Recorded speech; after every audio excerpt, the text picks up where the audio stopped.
Hello. I usually wait for the countdown to go down.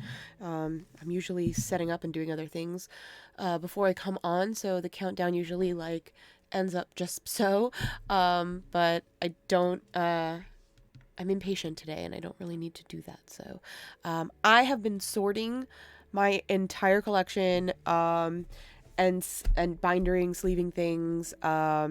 It was absolutely necessary. So they're all sleeved up. I have to put them in binders. These are list cards, so I'm putting them separately. I bought these really great organizers.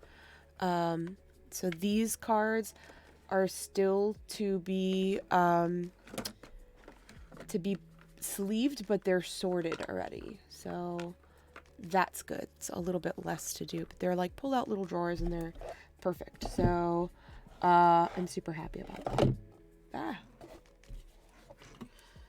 But yeah, I have been very diligent about keeping everything neater and sleeving things because I just had mountains and mountains of cards. So I'm starting off on this screen, even though my desk is a mess right now, because I wanted to show you some things. I've become an affiliate for several companies. They're scrolling through underneath me. There's some I haven't added just yet, but if you scroll down on my panels, you'll see some of them. One of them is this really great energy drink that I came across, and it is called Nerd Focus. I shouldn't be drinking an energy drink at 1:30 in the morning, but I don't sleep anyway, so I already know I'm not going to sleep. Why not have an energy drink? And I wanted to not open it so that I can actually show you the can. So of course I don't want to endorse anything that I haven't tried myself. So I tried them and I really love them. They're pretty new, so at the moment they only have one flavor, but it's like a cherry flavor. So it is carbonated, and they have two types, a regular and a 0 calorie. So this is the 0 calorie, and it is a focus and energy supplement. And I have an affiliate ship with them. My link is below in my panels. So these are some of the stats on the can. I took a picture of the can. I'm going to put it on Twitter, so if anybody wants to see this closer, I'm not going to read through all of this. And there are some words in here that I probably can't pronounce right, but it looks like Huperzine A, DMAE, Ginkgo biloba, GABA, alpha GPC. These are things in them. And basically it says helps maintain proper mental focus, memory function, slows the breakdown of acetylcholine, biochemical precursor to neurotransmitters, uses better memory as well as improved focus and mental clarity. So basically the ingredients in it are aiding brain cells, aiding stress relief, improving focus, improving mental clarity, improving memory, and ability to function and focus. So, and it tastes good. So that's my plug for today. I'm gonna drink it. So in case anybody's like, what the hell are you drinking, Ron? It's Nerd Focus. And they have been a lovely company to me. So if you like energy drinks and you like cherry, check them out.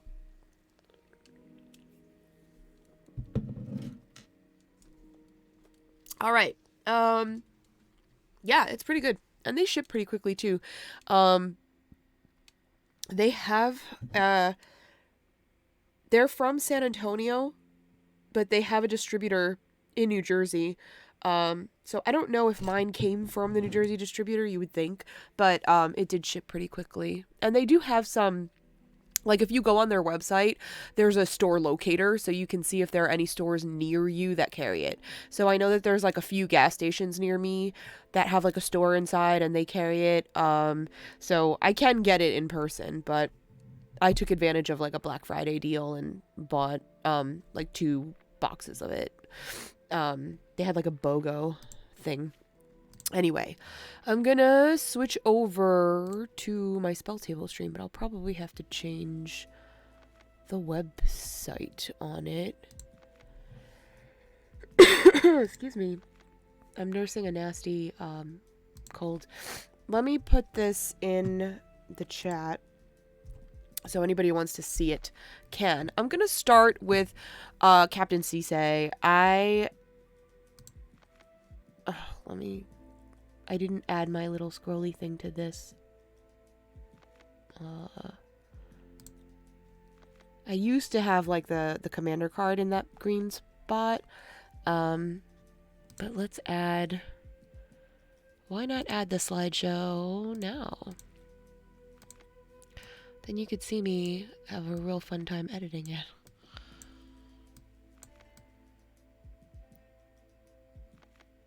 Eek. It's the Pinfinity one that, like, doesn't want to fit, you know?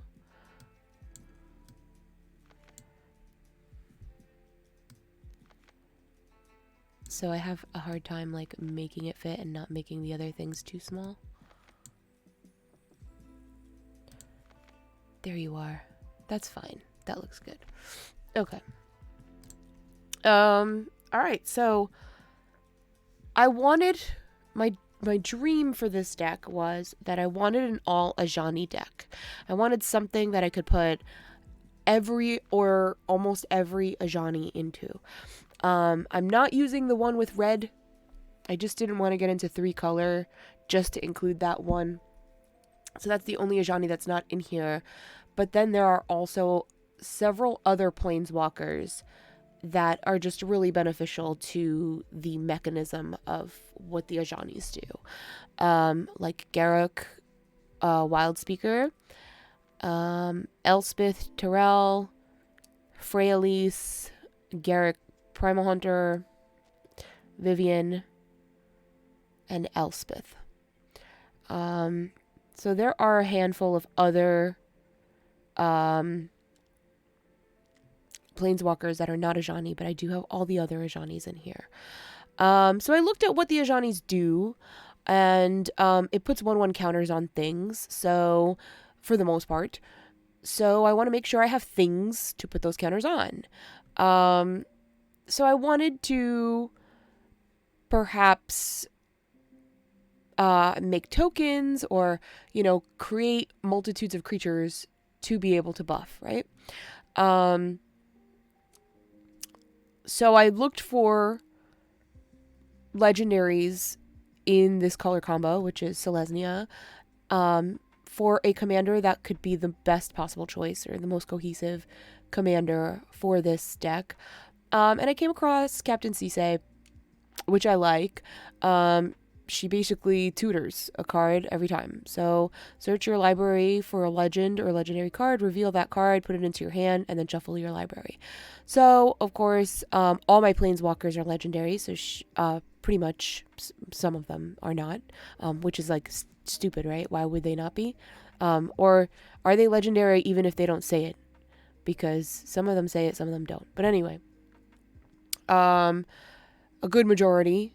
And then I put in a lot of legendary creatures that give me other benefits, and some creatures that are not legendary but give me some pillow forting and protection and help me gain life. I've got 8 sorceries, 10 instants, which feels okay to me. I know I need to cut creatures. 37 is excessive. 16 enchantments is probably a lot. And I've got 35 lands, 10 artifacts. The artifacts feel fine to me. We've got 135 on main board, and I've got to cut 35 cards. So, excuse me. Hey, Anna, I missed you too. I figured they were, but I wasn't sure if they don't say it, if they weren't. Oh, excuse me. Oh my god, I'm dying. I guess we're all dying, right? We're all just rotting meat sacks. Oh, good. I have 2 doubling seasons. That's an easy remove one.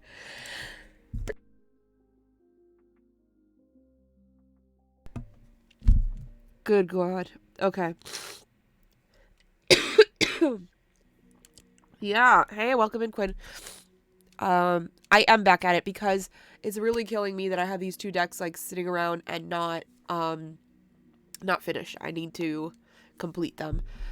I'm fine with tossing things into considering pile rather than just removing completely so that I can swap things out if things aren't playing right. But let's see. I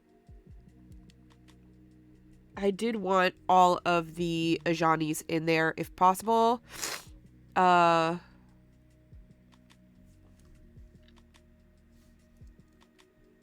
Yeah. Thank you, Phineas. I went for a whole battery of tests and the results came back. I don't even remember what they tested. They tested for adenovirus, coronavirus, human metapneumovirus, influenza A, H1, H3, H1N1, and B, parainfluenza 1 and 2, the RSV symptom, which is respiratory syncytial virus A and B. And all of those were negative, but the one that was positive was human rhinovirus enterovirus. So basically, it is an upper respiratory virus, upper respiratory infection. And it's been constant. It's been recurring. So I'm not having a great time, but can't stop, won't stop. I'm just going to keep on keeping on. All right. First, I'm going to go through the Ajanis and see what they do, just so, I can remember what they all do, and that way I can maximize the creatures that are in here. He puts 1/1 counters on up to one creature. Target creature gains flying, double strike, and tokens, right? Tokens for your life total. Gain life, 1/1 counters. It's so small. Gives things first strike, vigilance, lifelink. Hey, thank you for... Hey, mental misplay. Alan, thanks for the raid. Welcome in. Welcome in. I am narrowing down. What's up? Woo, woo, woo, woo, woo, woo. It pays to be on late night. Thanks for following. Thanks for following. Welcome in. Welcome in. I built a deck that is all Ajani's, except the red one because I just didn't want to get into 3-color. And I chose Captain Sisay as my commander so that I could tutor for them and get them all in. Hey, Bio, thanks for the bits. Welcome in. So I need to narrow this down. I'm at 134 cards, so I need to narrow down. I also have far too many creatures. There's 37 in here, so we gotta clean this up. I'm looking at what all the Ajanis do. It's basically life 1/1 counters. So I want to also have creatures to put those counters on.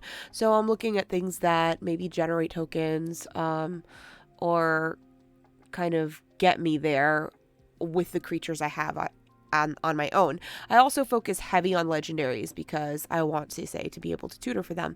I expect that Sisay will be removed, so I want a good level of pillow forting and protection, and perhaps enough ramp to be able to recast her if she gets removed excessively, right? So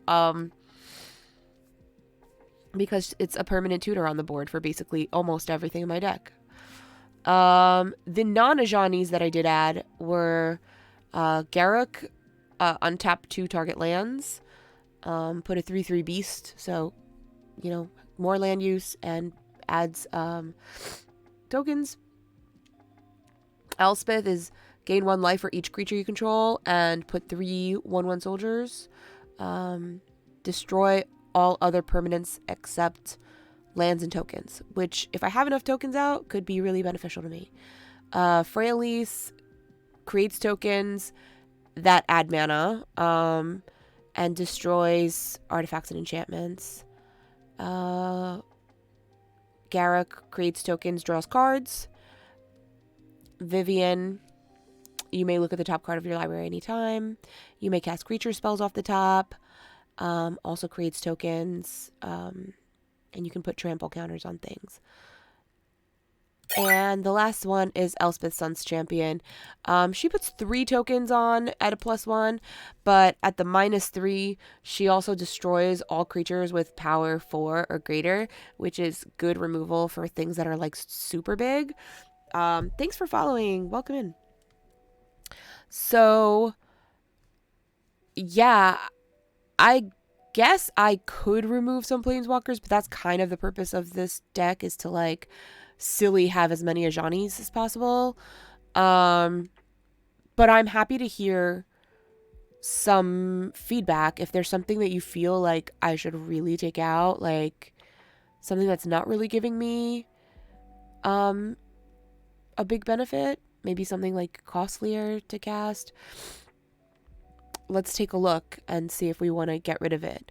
As far as legendary creatures, I added an Avacyn to give everything indestructible. I added an Old Gnawbone to create treasures. I added an Imara, prevent all damage that would be dealt to creature tokens you control. I added a Vorinclex. It's in Phyrexian, but, you know, everybody knows and loves Vorinclex, right? Not that one, the other one. The one you were thinking of, not that one, the other one. Talsamir, Wolfblood. Other green creatures get +1/+1. Other white creatures get +1/+1. And then you can tap it to put a legendary 2/2 green and white wolf. So creates tokens, buffs things. It's a good choice, and it's legendary. I put Titania. You may play forest from your graveyard. When a forest enters the battlefield under your control, create a 5/3 elemental. Whenever an elemental dies, you may mill 3 cards. This one is probably my least favorite for the value. I'm going to toss it in considering just now.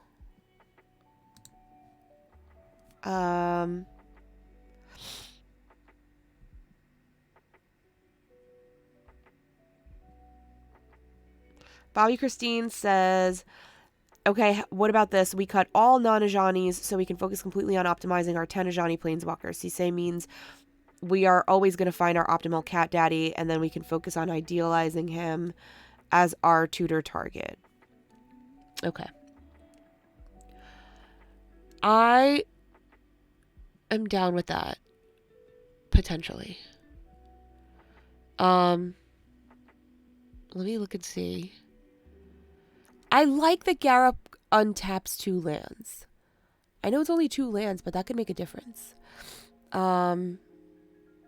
Especially if I'm like, if I like tutor for him and play him early enough, then I could get use out of those lands fast while he's still on the battlefield, right?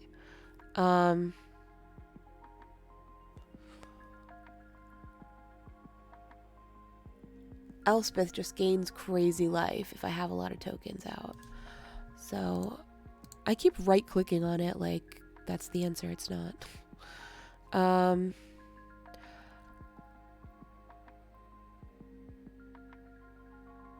Freyalise, though, creates... She's +2.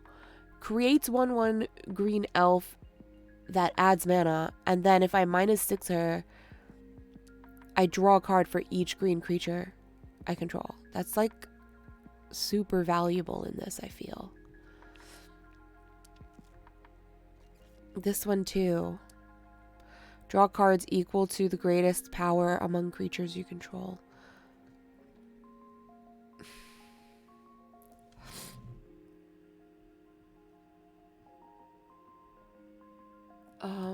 I'm okay with moving Vivian.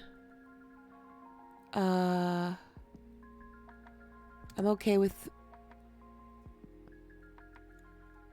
Oh man, that's good though. The emblem. I doubt I'll get to the emblem, but creatures you control get +2/+2 and have flying. Damn.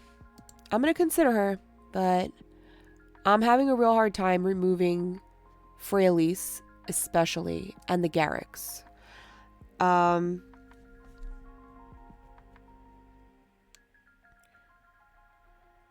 Let's see.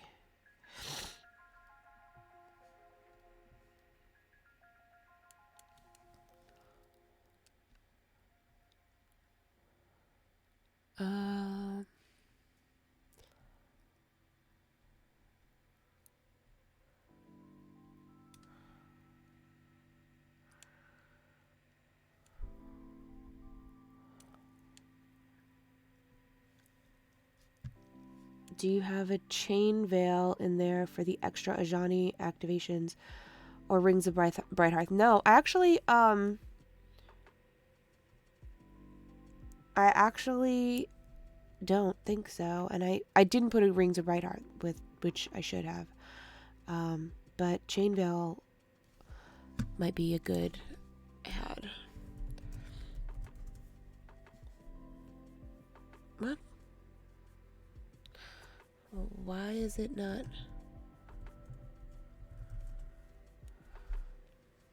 finding it?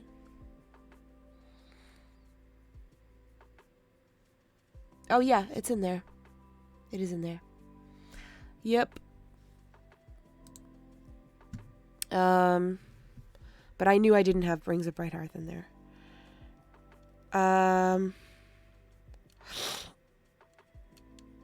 Hip Stevia says needs more Ajani. That's the point. I wanted it to be an all Ajani deck.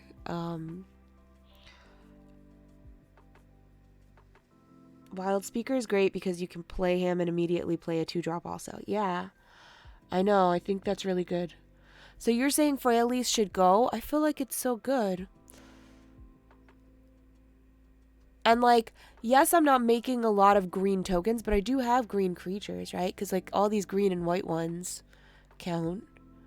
The deck is very white heavy, but it just be like that. I love fucking white. And if I delete Freyalise, it's gonna be even whiter. Can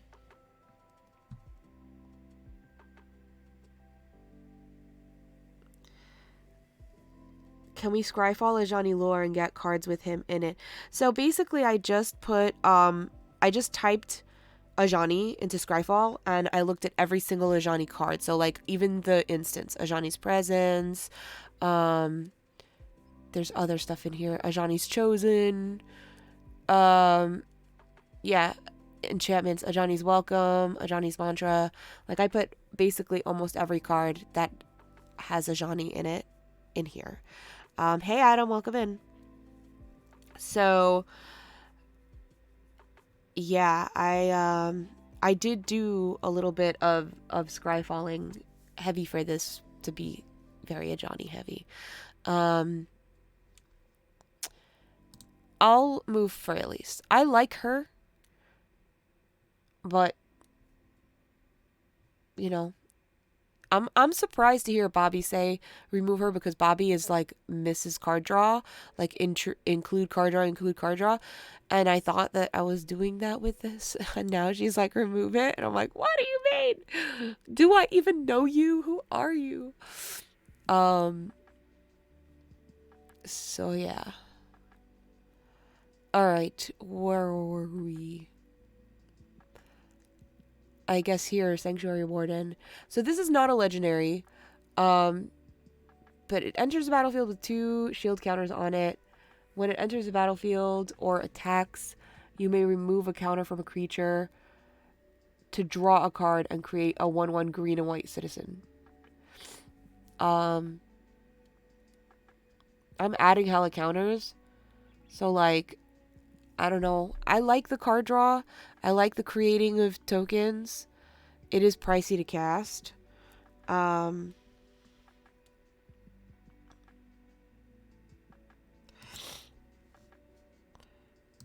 the hell? I keep opening this stupid panel on my computer. Buenas noches. ¿Cómo estás?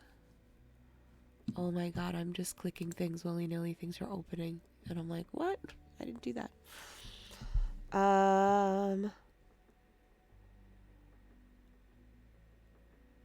Yeah. Riley Cat says it's creatures or planeswalker, so you'll definitely have the counters. So is this something you would include, or would you cut this if you're having to make cuts?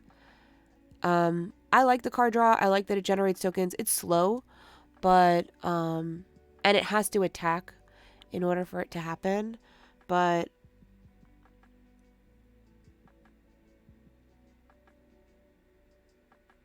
Phineas, are you talking about Sanctuary Warden or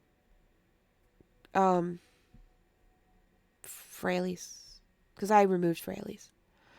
And Bobby, there are 12 Ajanis in here, not 10.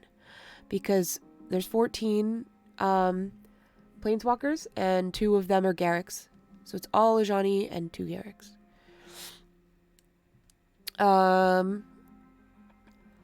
Alright. Sanctuary Warden, I feel like, is a maybe.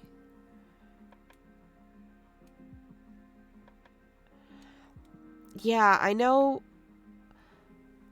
it would be good if I could blink her, but because she's flying, I could probably easily attack with her because like there's got to be one person at the table who doesn't have flyers, you know? Like I can swing safely somewhere. Adam, the trigger is attack or an ETB. So yeah, you can remove a counter from a creature or planeswalker, and if you do, draw a card and create a 1/1 green and white citizen. I don't know. I'm thinking about it. Old One Eye, other creatures you control have trample, and when it ETBs, create a 5/5. I like that. Giving all my shit trample, and it's legendary. I can tutor for it. Jedit Ojanin is a cat warrior, so it feels just well suited. It has Forest Walk. When he attacks or blocks, I create a 2/2 cat warrior creature token with Forest Walk. Kura, Flying Death Touch. Search your library for up to 3 land cards, reveal them, put them into your hand, and then shuffle. And create...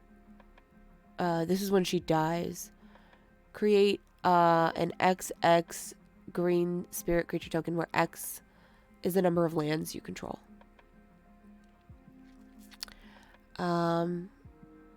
I've got Eternal Locatra. Whenever you cast a creature spell, create a 4/4 black zombie.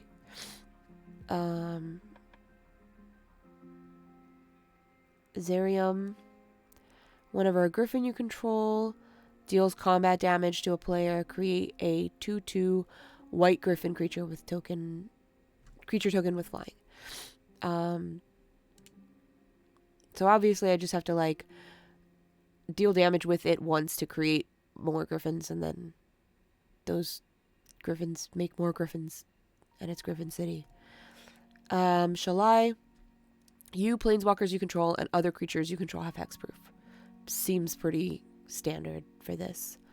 Selfless Squire is just a little protection for myself. It flashes in, prevents all damage that would be dealt to me, but I have instants that deal with that, so he can probably go. He's not a legendary. Dalsim. Whenever a creature you control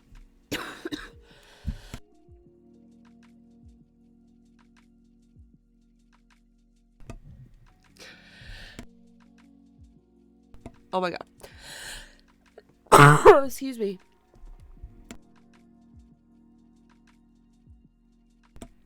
That's gonna be real sexy for YouTube. Whenever a creature you control with reach attacks, untap it, and it can't be blocked by creatures with greater power this combat. Whenever one or more creatures you control deal combat damage to a player, draw a card. So really, I only included him for the card draw, not for the reach ability. So I'm not super optimizing. He's not super optimized for this deck necessarily, other than to give me card draw if I need it.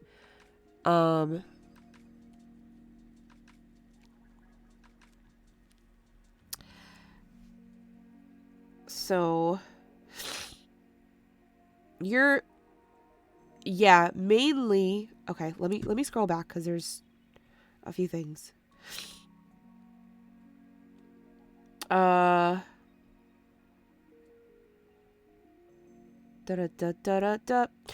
Do you have Contagion Clasp in your artifacts? I don't think so.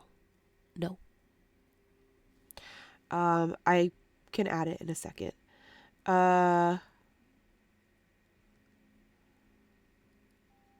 Jedit's great. especially if you can force your opponents to have forests, like with Yavimaya. I do have Yavimaya in there, so yes. What are you mainly able to do consistently in the deck? Looks like lots of tokens and counters is the focus, right? Gaining a lot of life. Well, yes, the Ajanis do both gaining life and putting counters on things. So I want to make sure that I'm generating tokens to put counters on. And protect them, give them abilities like trample, indestructible, swing out. And Sisay tutors for legendaries. So I want to have all the Ajanis and I want to have as many legendaries that give me some kind of benefit, like card draw, land drops, or protection abilities to my creatures.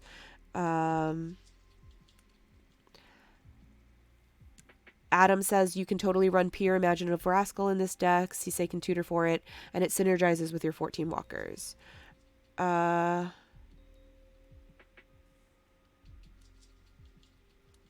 Cool, Bio. Thank you. Bio says the link has cards with Ajani references in the art, even if it isn't in the card name, like Heroic Intervention and Soul's Grace. Yeah, I think I searched for text and not name. But there were, bajillions, so I didn't add everything, but yeah, there is a lot in here. That is Ajani, but I opened that in another tab so that I could take a look.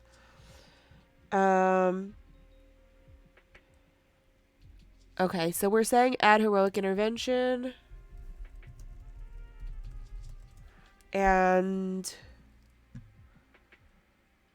what was the...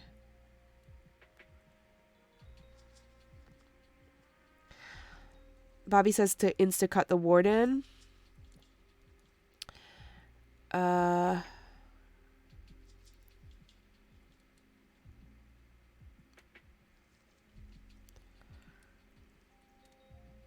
Contagion Clasp was the other thing.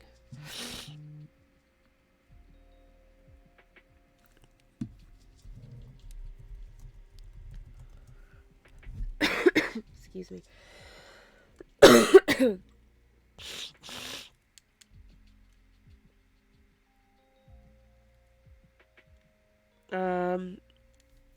Bobby says, blink creature tokens, Ajani theme planeswalkers, 1/1 counters life gain. I think you should completely cut half of these themes and focus on the remaining ones. Well, the thing is that Ajani, it's not Ajani planeswalkers. It's Ajani. There's 2 Garrix in it. So I wouldn't even call it Super Friends or, planeswalkers. It's still Ajani. Garrick just happens to help. And Ajani, in and of... oh my god. Ajani himself creates life gain and counters. So life gain and counters is just Ajani. That is the theme. Like, there's nothing I could do about that. If I have all the Ajanis, it's gonna do that on its own. I don't blink. Maybe there's some cards in here that do blink or can blink, but that's not a theme in this deck at all. There's no blink in this. Or not purposeful. I'm not trying to have things come back or ETB. Like, I'm just trying to get benefits of having tokens and making them big. Oh, I like proliferating, period.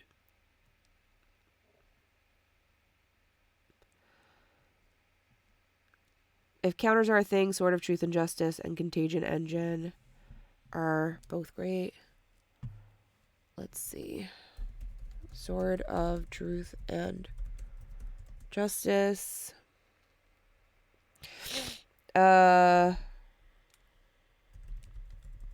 Contagion Engine.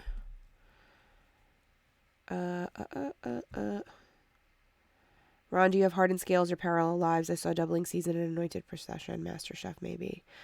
Master Chef only gives that ability to the commander. Hardened Scales. I know I have it in my Lathiel deck. I'm just going to add, and then I will cut down as needed. I think I focused a lot on having legendaries as well.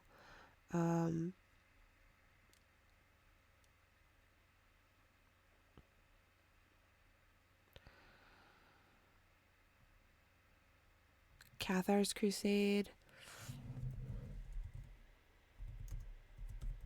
This is getting bigger. I was down to like 120 something, and now we're back up to 135. This sucks. I'm never going to finish this deck.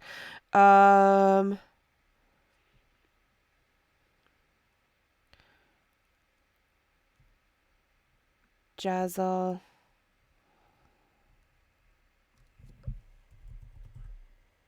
Gold main.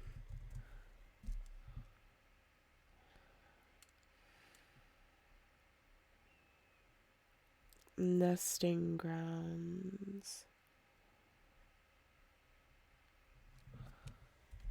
Nesting grounds. Okay.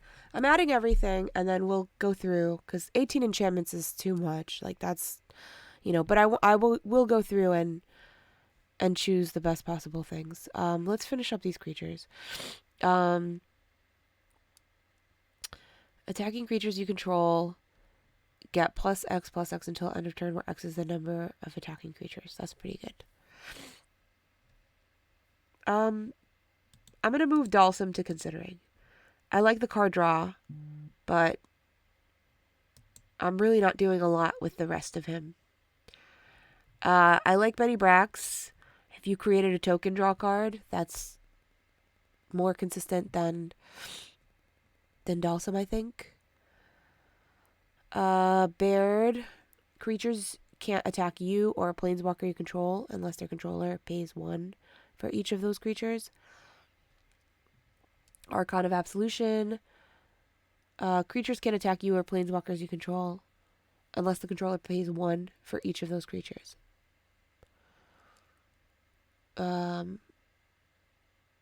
This one is non-legendary, so I can't fish for it. I'll remove that. As long as Archangel is untapped, creatures can't attack you or planeswalkers you control unless their controller pays 1. And same for blocking. Yeah, it's pretty good because I like the blocking ability as well. Like, if she attacks, the person has to pay 1 for each to be able to block each of my creatures. So that's good. I can't tutor for her, but she's a good include. Whenever an enchantment enters the battlefield, create a 2/2 cat. That's less strong.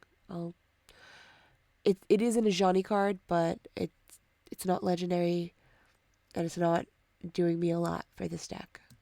So I'm gonna move it. Torrens. Whenever you cast a creature spell, create a 1/1. Green human. Green and white human.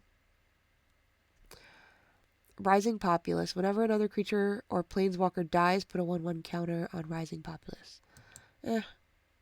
It makes itself big, but it's not that amazing. Reiki. Whenever you play a legendary, draw a card. That's perfect. Prava. As long as it's your turn, create tokens. Creature tokens you control get +1 +4. That's pretty good. Orzhov Advocate. Each player may put 2 1/1 counters on a creature they control. If they do, they can't attack you or planeswalkers you control until your next turn. I like it, but I don't love it. I'm going to move it. Mangara.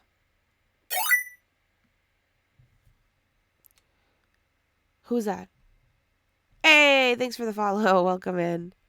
I'm like, who did it? All right. All right, Mangara.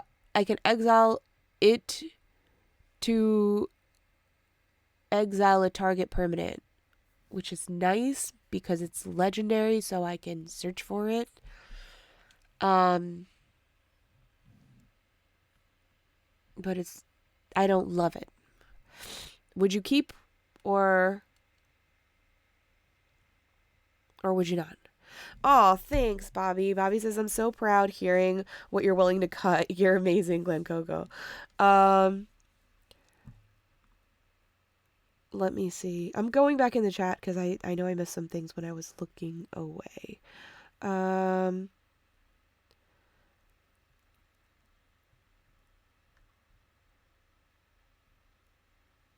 uh, Archangel of Thune is really good. Throne of Geth.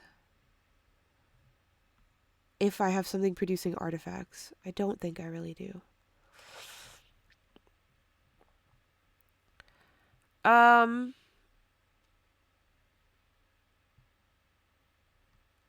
pillow forting, but I'm not concentrating on it. I pillow fort pretty hard in a lot of decks, but I kind of want this to be a little different. I want to maximize the abilities of the creatures. So I want to be able to like use Sisay to tutor for things that give me abilities with these creatures. I don't want to add too many artifacts because I can't. Not all of them are legendary, and I can't tutor for them. And they just may not come up when I need them, and I don't want to depend on like one card that I can't find easily. Ghostly Prison I didn't include because I have other things like that angel, and I mean if I have space for it I'll add it later.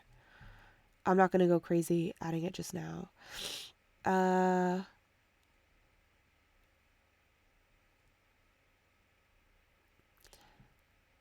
Okay, so I don't like Generous Gift or Beast Within. I don't like giving people things. I also don't like Swords to Plowshares because if you're removing something very big, it gains somebody a lot of life. I prefer Path to Exile because if you play it late game enough, people might not even have basics left in their library to look for. So it's like you're exiling and giving them nothing. I just don't like giving people things when I'm trying to remove shit. If I'm being mean enough to remove it, I'm not giving you shit on top of it. Lauren of the Third Path I included because of card draw. She ETBs destroy one target artifact or enchantment. You and a target opponent each draw a card. I feel like I have a lot of card draw now. Maybe. So I'm going to consider her. I put Lazel in. If you would put one or more counters on a creature or planeswalker you control or on yourself, put that many +1 of each kind of counter on that permanent or player instead. So she's pretty good. Kadira, when she deals combat damage to a player, for each token you control, create a 1/1 white rabbit. So that makes lots of tokens as long as she can deal damage. So yeah, I don't know how I'm going to make that work, but I'm going to try. I feel like she's good to have in here. I don't know how much she'll pay off, but we'll see. Even if I could just late game play her and deal damage once, I can make a fuck ton of shit, so we'll see. Adeline. Power is equal to the number of creatures you control. Whenever you attack for each opponent, create a 1/1 human. I feel like this is less strong. She doesn't make that many creatures. And she herself is big, but I don't love her. Grateful Apparition. When it deals combat damage to a player or planeswalker, proliferate. I like the proliferating ability, but I can't tutor it. It just has to show up. So I don't know if I love that.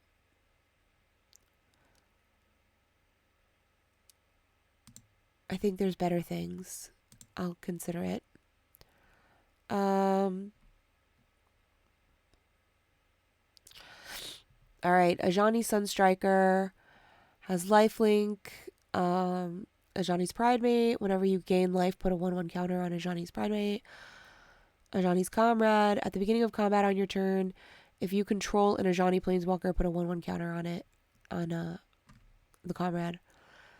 Then we have the Soul Warden, Essence Warden, and Court Cleric. He gets +1/+1 as long as you control an Ajani Planeswalker, and he has lifelink. But he's less valuable to me, so I'm tossing him. Alright, we are now at 14 Planeswalkers, 26 creatures. I can probably still cut down more, but I will take... Hey, thanks for cheering bits, Bobby Christine. You rock.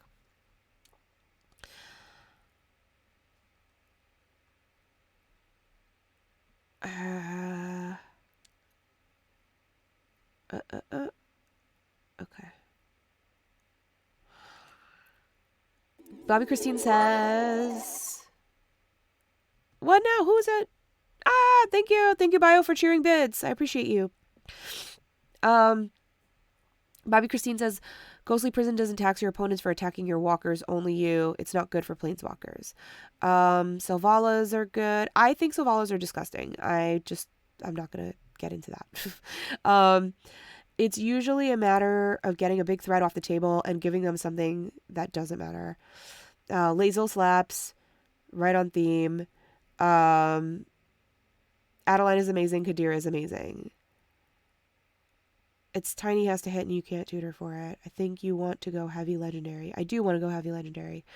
I do want to have as few... Hey, Grubble, welcome in. I do want to have as few non-legendaries as possible. I agree.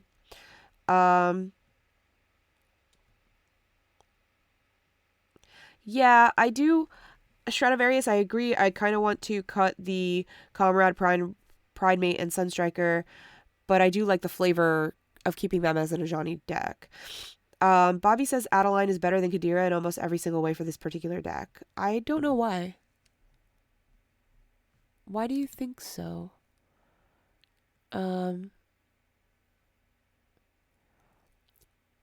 She just has... She becomes big on attack. And she makes 3 possible tokens. I don't think she's that great. A lot of the other token generators create multi-tokens. Like, en masse. So, like, I'm kind of trying to go for that.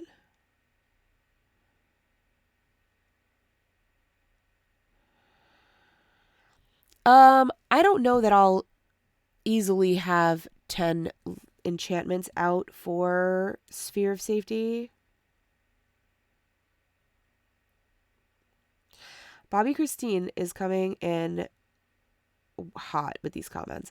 Adeline is the best source of token creature generation possibly ever printed.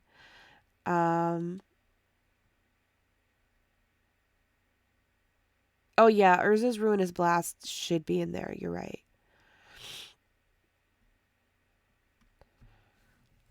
I thought Adeline does have to attack. It says whenever you attack. Oh, she doesn't have to attack. It's just whenever I attack. Got you. All right. I thought she had to attack. I see. Yeah, I have Adeline in a ton of mono white stuff. I play lots of mono white. I think I'm on 8 mono white decks now. So yeah, I Adeline is a card that I play in a bunch of things, but again, I struggle with, like, every mono white deck I make is different, right? Every mono white deck does different things and should have. Hey, Bio, thank you for gifting subs. I appreciate you, and for activating my Tina Kissing boys. Okay, Adeline's back in there. Everybody loves Adeline.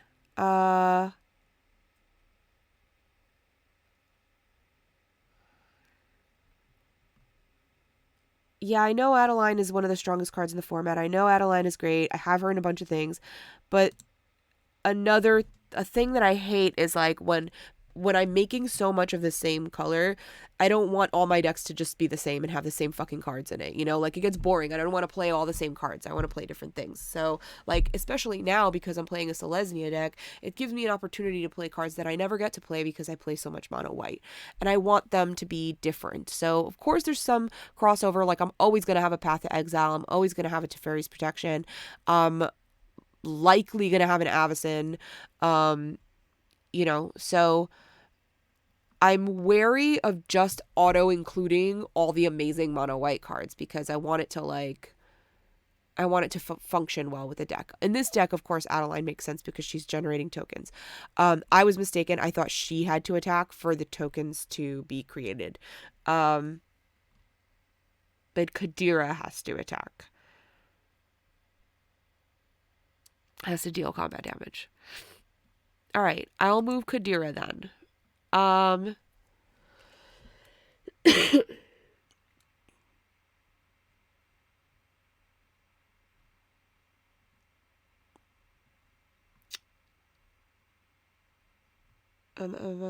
Urza's Ruinous Blast, I'm definitely putting.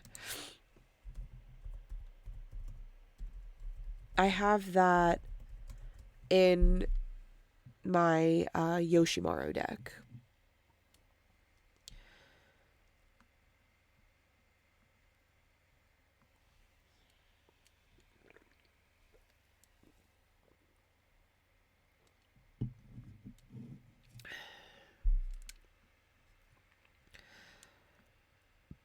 All right. Patron of the Kitsune and Runetail Kitsune Ascendant.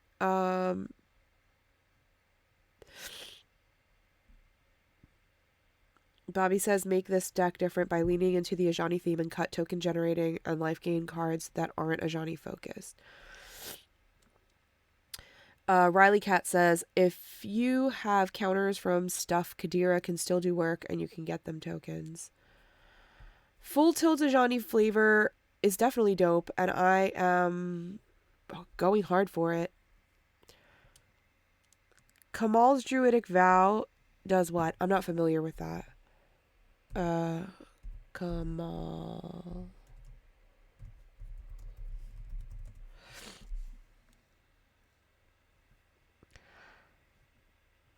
Look at the top X cards of your library. You may put any number of land and or legendary permanents with converted mana cost X from among them onto the battlefield. Put the rest in your graveyard. Yeah, that's pretty good. And it's a legendary, so I'll add it.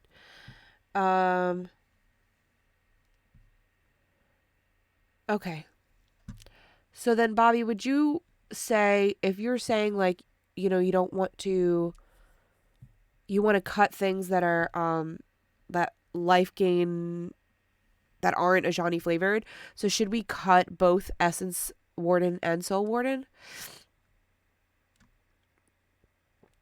I feel like the Ajanis don't do me very much, but I like having them in the deck. I do like the flavor. If I had to cut them later, I'll go back to creatures. I'm gonna move over to, you know, instants and sorceries and enchantments, make some cuts there, and then see where we are at the end of this. Now we're down to 129 because we keep adding things. I feel like we should have been at like the teens by now, but but we keep adding things. Cut both wardens. Yeah.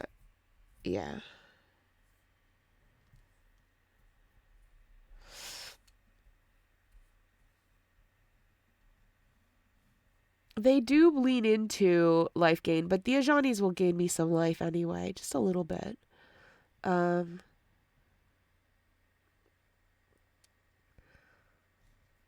So I don't super need them because I could just tutor for an Ajani that gains me the life. Which is why I need to have a lot of lands because I'm imagining that people will not like that I am able to tutor for things every turn. And I'm expecting her to be removed a lot. All right. We are now at 14 planeswalkers and 24 creatures. I know I'm going to have to let go of some more creatures, but I'm going to move on. I need to look away from the creatures for a little while and then come back to them with fresh eyes. I am tempted to cut everything non-legendary, but that would mean cutting all 3 of the Ajanis, which feels wrong. And this Archangel is really good. I can't tutor for her, but she's a great include because she makes people pay 1 for each blocking creature.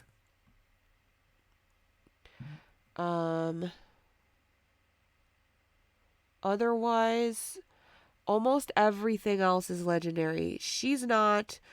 The Sanctuary Warden is not. I know we were on the fence about her, so I'm just gonna move her because ain't nobody got time for being on the fence. Yeah, so there's only the 3 Ajanis are now legendary. And the Archangel. That's it. Everything else is legendary in the creatures. How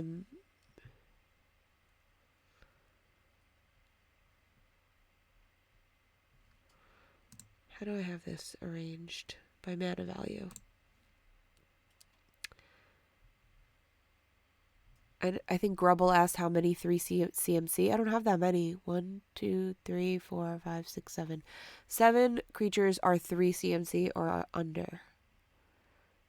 Everything else is pretty big. Yeah,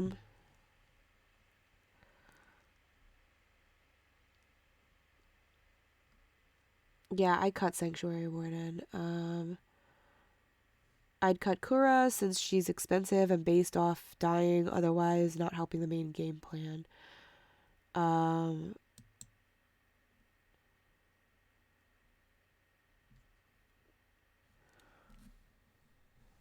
Kura. That's true.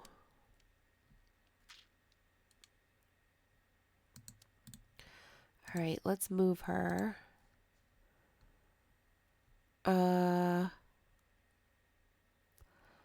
I don't know. I like the Archangel right now. I don't want to let her go. Let's look at instance. Ajani's Presence cost 3 more to cast for each target beyond the first. Any number of target creatures each get +1/+1 and gain indestructible until the end of turn. I like that. It can protect my commander. Choose a creature or planeswalker you control. All damage that would be dealt this turn and permanence you control is dealt to the chosen permanent instead.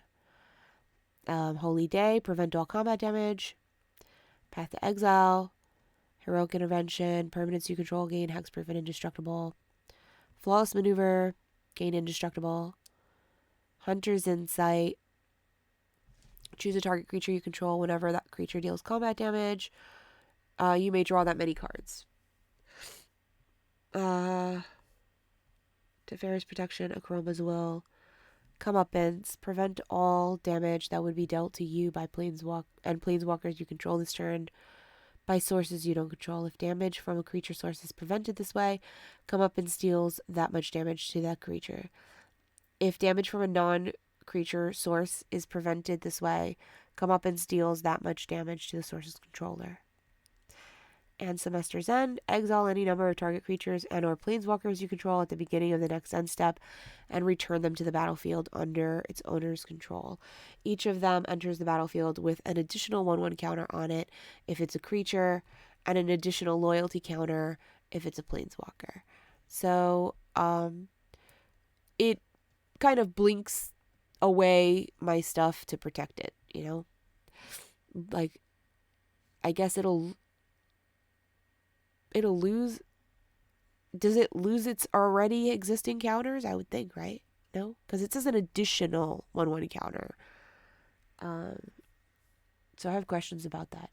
But 11 instants feels really heavy, but they're all good. I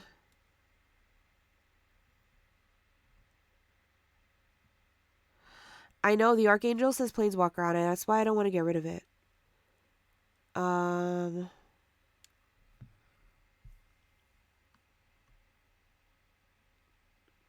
Come up and says Planeswalker. Homer Simpson drool. If you think you'll be able to ramp enough to play it late game, Triumphant Reckoning has an Ajani in the art as a silhouette. Return all artifact, enchantment, and Planeswalker cards from your graveyard to the battlefield. Huh. It's 3 white pips too. It's pretty pricey though.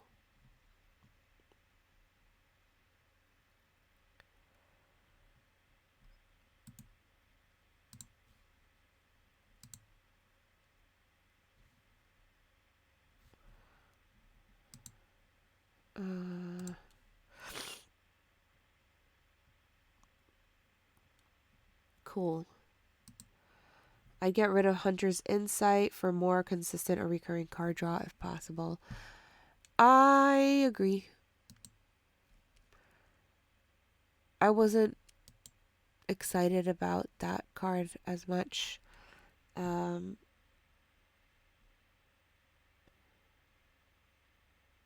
Triumphant is already in the deck. Oh, good. I'm like, I don't want to fucking add any more things. But if it's already in there, awesome. Great. And somebody said something about Holy Day. I think we can do better than Holy Day. It's so basic, but yeah, it's cheap at least. Alright, so we're at 10 instants. Let's go to artifacts. I have Luxior Giada's Gift, because it equips to Planeswalkers for 1 and makes them creatures. Soul Ring, Ozolith, Arcane Signet, Contagion Clasp, helps me proliferate. I think I also put a Karn's Bastion in here. If I didn't, I should have. Yep, I did. That also proliferates.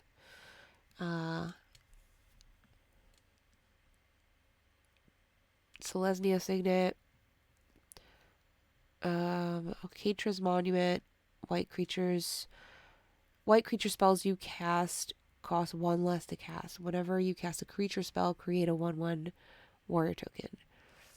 Equipped creature gets +2/+2 and protection from white and blue. Whenever it deals combat damage to a player, put a 1/1 counter on a creature you control and then proliferate. That's good. Book of Exalted Deeds. At the beginning of your end step, if you gain 3 or more life this turn, create a 3/3 white angel with flying. Chainveil.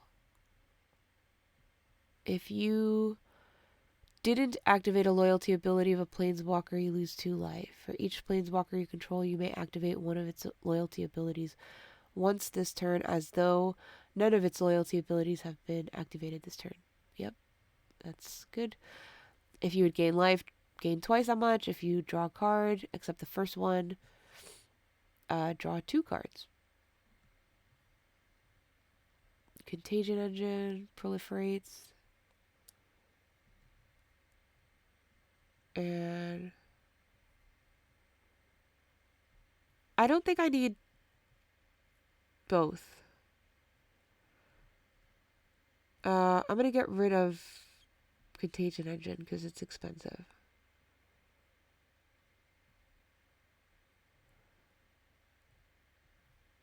Like, it proliferates twice, but it's expensive to cast, and I don't know. And it's not legendary. Yeah, Stradivarius, the activated cost is the same, but it proliferates twice. But it's not legendary, and it's pricey. My curve's already pretty high, so I'm going to cut it. Circle of Loyalty, the spell costs 1 less to cast for each knight you control. Creatures you control get +1/+1. Whenever you cast a legendary spell, create a 2/2 knight with vigilance. So because I'm creating lots of legendaries, it's nice. And it's nice that it is a legendary itself. So if I feel like I'm not making any tokens, like I can search for it and pop it in there. It's not the greatest, but it's something that ticks a lot of boxes, right? It's legendary in and of itself, and it creates tokens, and it buffs all my creatures by 1. All right.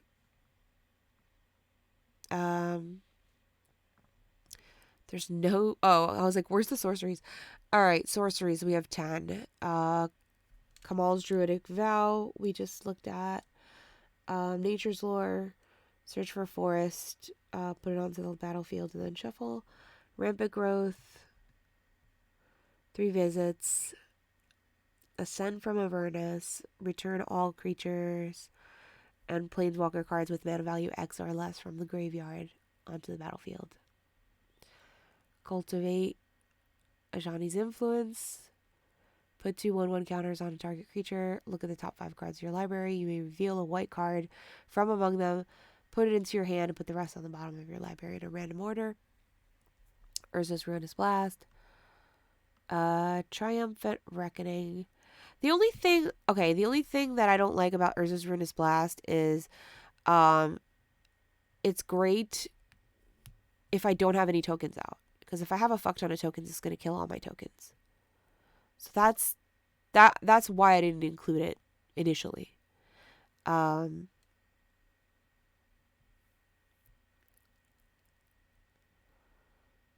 Triumphant Reckoning. Return all artifact enchantment planeswalker cards from your graveyard to the battlefield. And Storm Herd just feels right. I have to include it.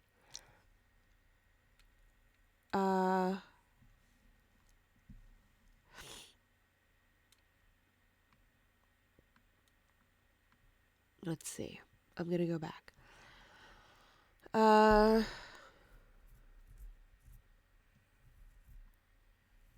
I do like War Room. I didn't put it in here because I'm playing 2 colors and I'd have to pay 2 life every time to draw it from it.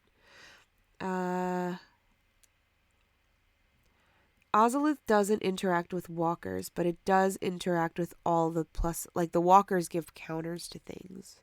No?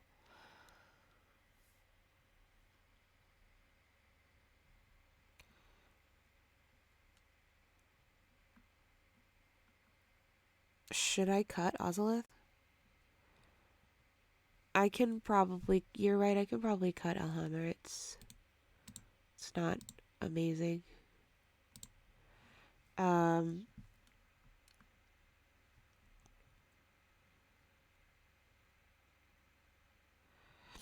Contagion Engine is more expensive to cost, but its activated cost is the same as Clasp. Okay, I read that over. I'd keep Engine over Clasp personally, but honestly, you could probably cut both.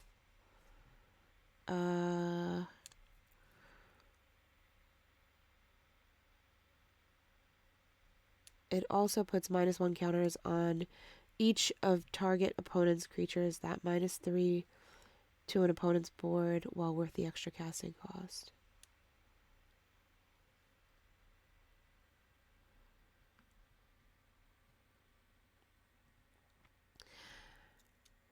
Yeah, the Urza's Ruinous Blast isn't as good in my opinion as the Elspeth that I removed. That kills everything 4 or greater.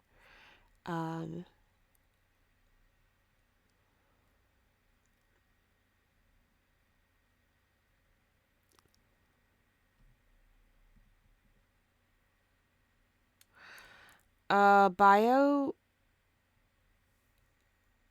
take up the shield only puts a 1/1 counter on a target creature. And I mean, I don't... It is flavorful.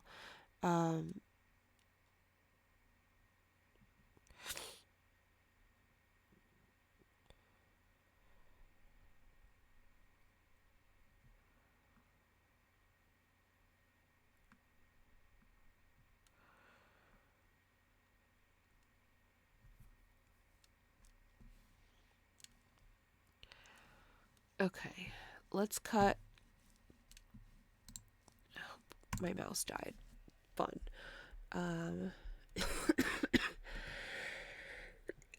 Let's cut the clasp because there's a lot of chat about it while I find my mouse plug.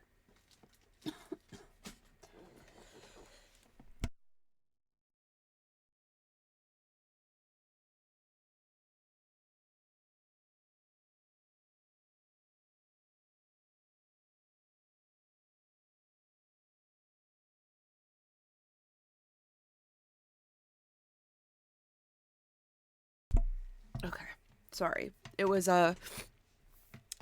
twisty tied, so.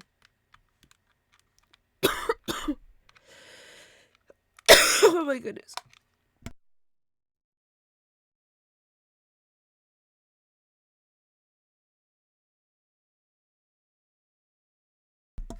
And then she coughed so hard she threw up on stream. All right. Stradivarius is kind of right. It says if you have enough tokens to matter with Ruinous Blast, then you've already won the game. But Riley says to take out Ruinous Blast or Ajani's Influence for a Kodama's Reach so you have a little more ramp than before.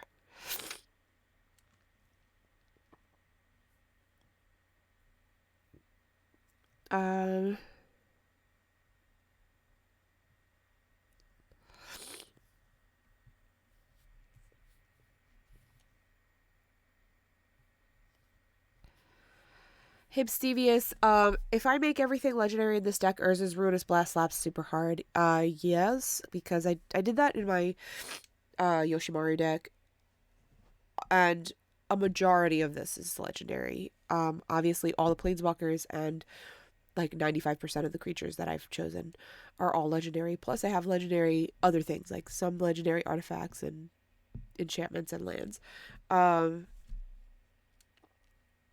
So yeah. It's gonna still do okay for me. Phineas, this cough has me literally exhausted. I'm so tired.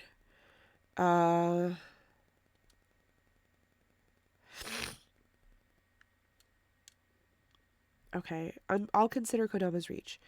Hi, Squidman. Welcome in. Oh my god, one of your friends had a bad cough for a month and coughed so hard she tore the lining on her ribs. I swear it feels like that. It's terrible.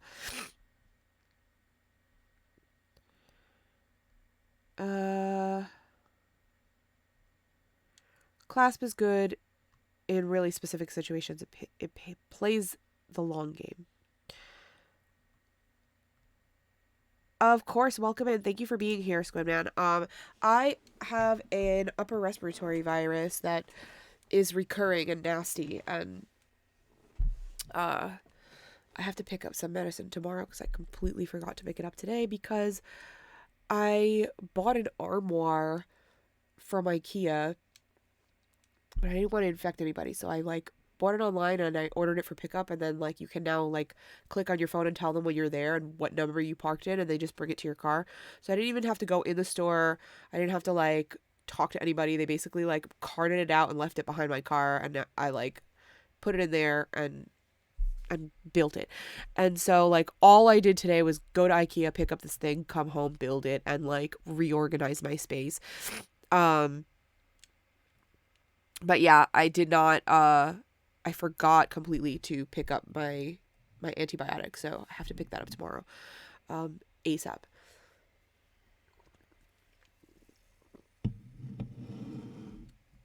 All right. Hey, Jin, I'm doing some deck cutting. The decks are built. I just need to narrow down. Thank you, Hipstevius. I hope it clears up soon. Do you own a Song of the Dryads? I know you don't like giving to opponents, but it transforms the permanent into a forest, which seems not so bad to me if this is a dangerous permanent you're trying to lock down. I don't know if I own it. But unless I really need it, I'm not going to add just now. I want to get rid of.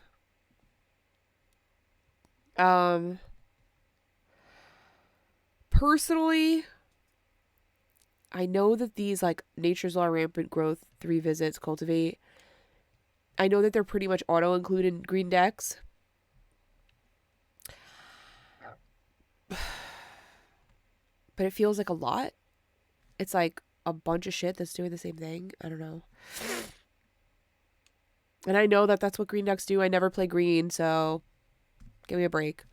I'm not used to ramping. I actually wanted to cut a Signet. I was like, I don't really like Selesnya Signet. Like, I could just play 2 lands. It's the same shit, right? Like, can't even, like, I can't tutor for it, so I don't know. I'm cutting it. I'm cutting Selesnya Signet. I'm sorry. I don't like ramp, apparently. You know, I don't like mana. Who needs mana? I cut the Signet. There.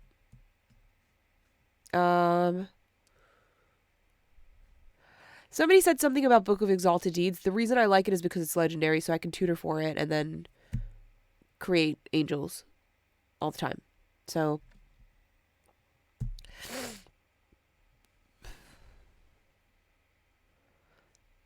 and it gives it has like a little you can't lose, your opponents can't win thing, so that's fun. All right, let's look at enchantments. We're at 120. The current card count is 120. Let's see.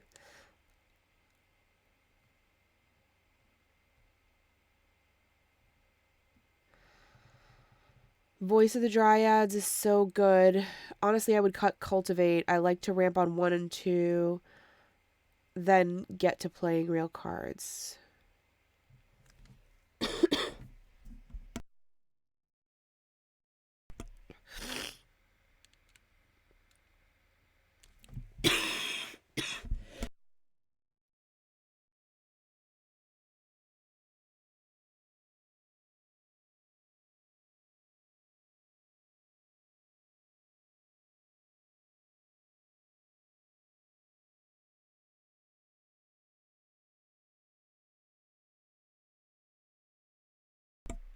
Okay, I added Kodama's Reach and Sylvan Scrying.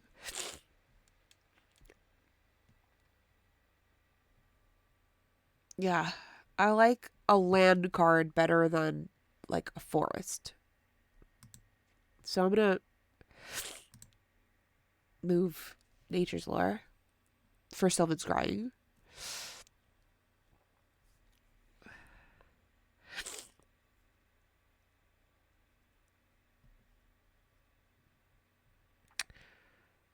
Who's that girl that we put in Isu that lets me play multiple lands per turn? Azusa? She's legendary. Should I put Azusa in here? That feels right.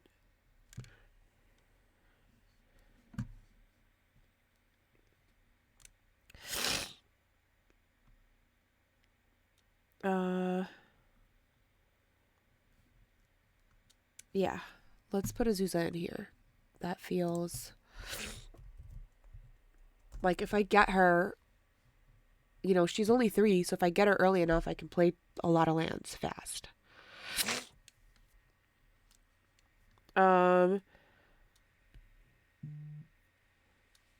Okay, so there's about... Alright, Nature's Lore brings it in untapped, where Rampant doesn't, so let's remove Rampant over Nature's Lore. The only reason I chose Rampant is because it's a basic land card, so it doesn't have to be a forest. And Garrick can untap lands. Right? Yeah.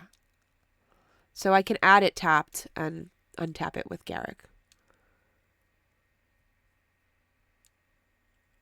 So.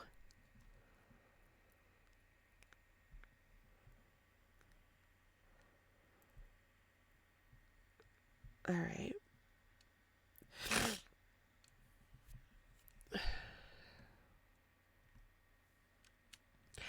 Okay, so what's the consensus? You like Nature's Lore more than Rampant? Get rid of Rampant, bring back Nature's Lore? Okay. Okay, I'm trusting you.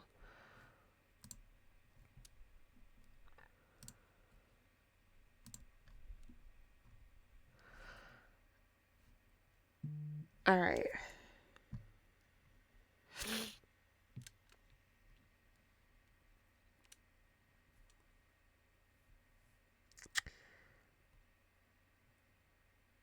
We like 3 visits.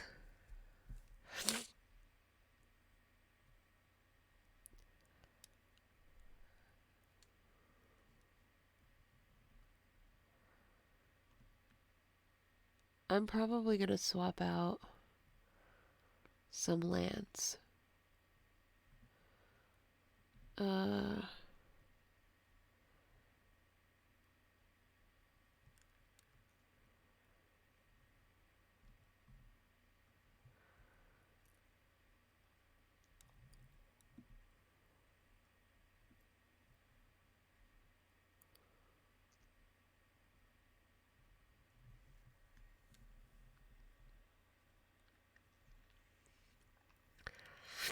I do have a Maze of Ith in here and a Labyrinth of Scophos.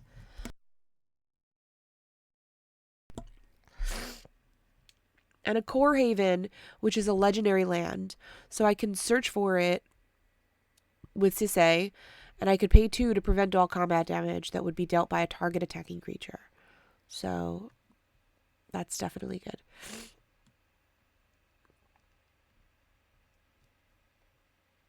Homeward Path because I hate having my creature stolen. Hall of Helios I probably don't need because it just brings back an enchantment, and I don't think I'm going to go that enchantment heavy. Gaia's Cradle I included, which is why my deck looks so fucking expensive right now, because I included a Gaia's Cradle, but otherwise my deck would not be this pricey.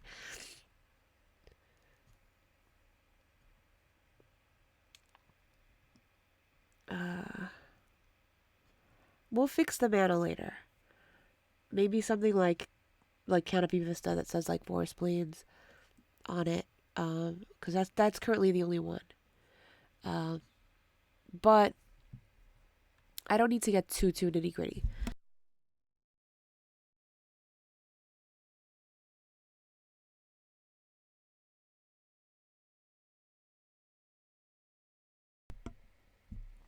What is time of need? Sorry.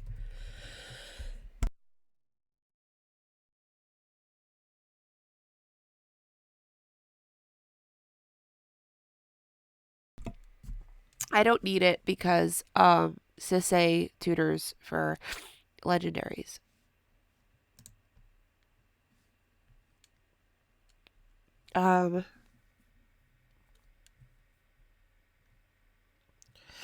Bio says, what do people think of Sky Shroud claim as an alternative to Cultivate? 1 more mana, but you get 2 untapped forests. That does sound good. Thank you. Thank you for following. Welcome in. Nesting Grounds. If you pay 1, you can move a counter from a target permanent to another permanent as a sorcery. So, like, if somebody is, let's say, like, minusing a planeswalker to kill it, I can move a counter from something to it and save it.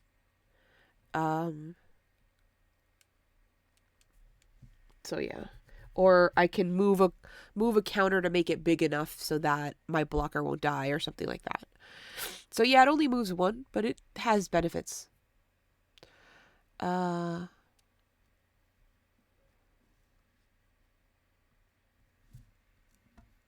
I like Sky Shroud. That sounds good.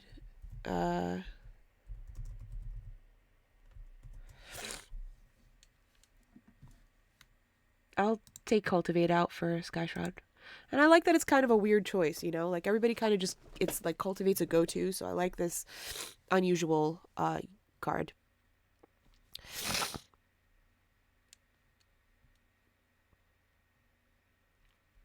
Yeah, I like Skyshot.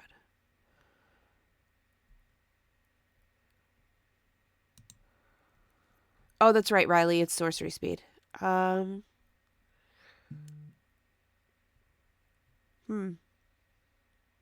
Well, I'll fix the mana last because that's the last thing. I'm going to have 35, 36 lands anyway, no matter what. So that's the last thing I'm worried about because I'm not cutting anything from there. I think I want to cut to 100 before I fix the lands. I'll fix the lands last. Um,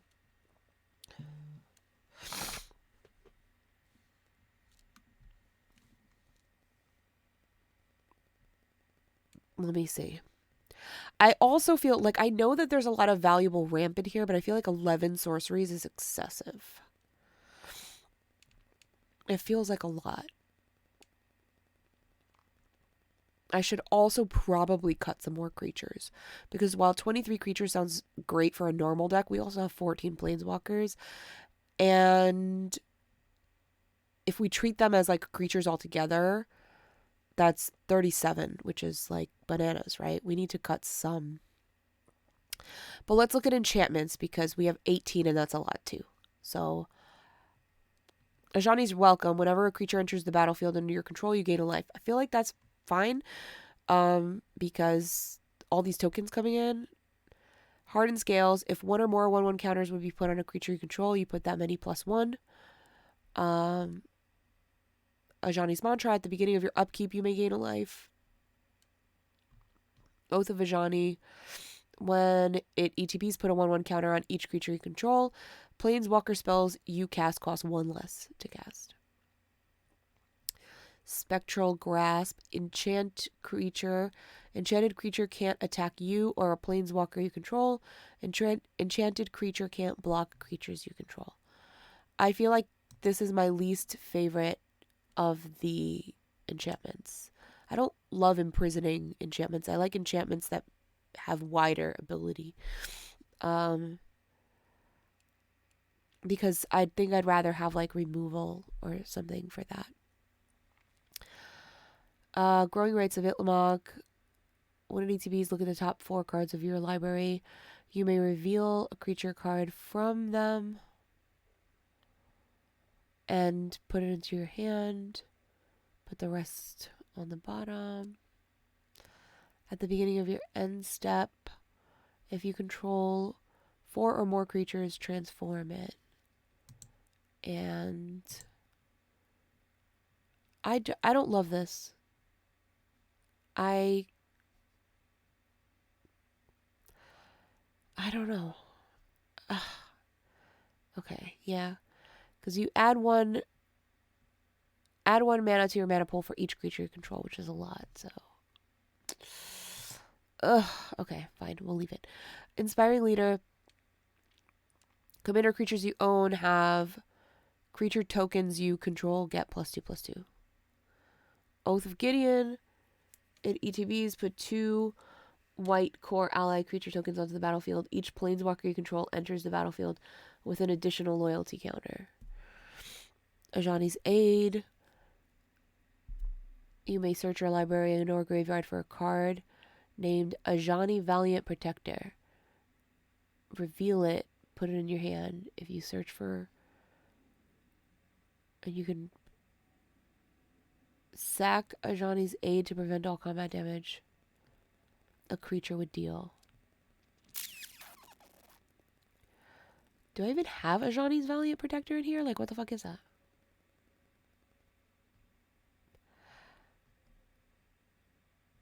I do, right? No. I don't even know what that is. Okay. I love that I'm doing Ajani flavor, but I don't love this, so I'm moving it. Ajani's Last Stand. Whenever a creature or planeswalker you control dies, you may sacrifice Ajani's Last Stand. If you do, create a 4/4 white avatar creature token with flying. When a spell or ability an opponent controls causes you to discard this card, if you control a planes, create a 4/4 avatar with flying. That's fine. Anointed Procession. If an effect would create 1 or more tokens, it creates twice that many. Parallel Lines. If an effect would Put one or more tokens onto the battlefield under your control. It puts twice that many. Search the premises. Whenever a creature attacks you or a planeswalker you control, investigate, which is to create a clue token for card draw.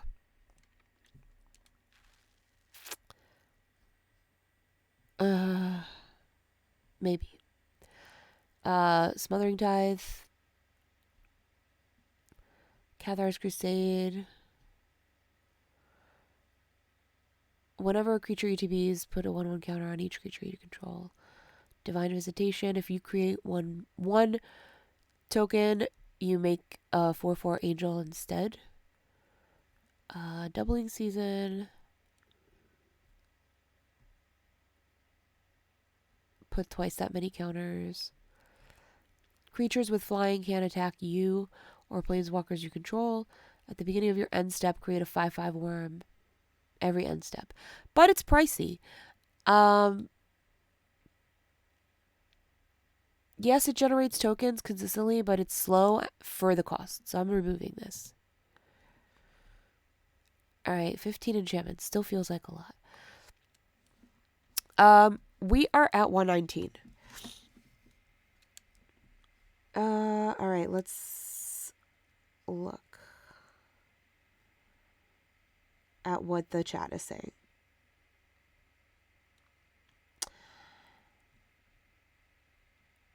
Stormherd is insane, Hipstevious.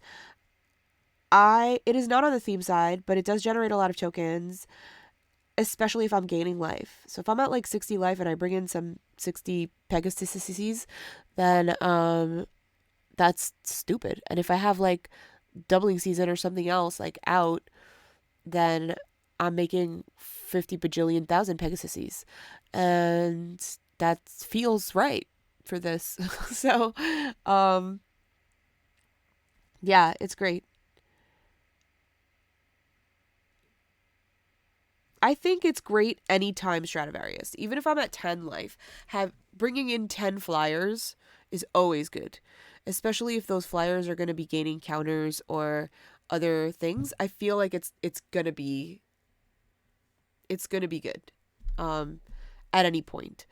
And I run it in a couple things, and I have not had issues casting it. I run it in my E-Honda deck, which cares about creating tokens, and actually, like, because he gives his ability to 100 creatures, I want to try to make 100 tokens every game if possible. And Stormherd is one of those cards that gets me the closest. So, yeah, I like it. It is costly to cast, but I haven't had issues with it.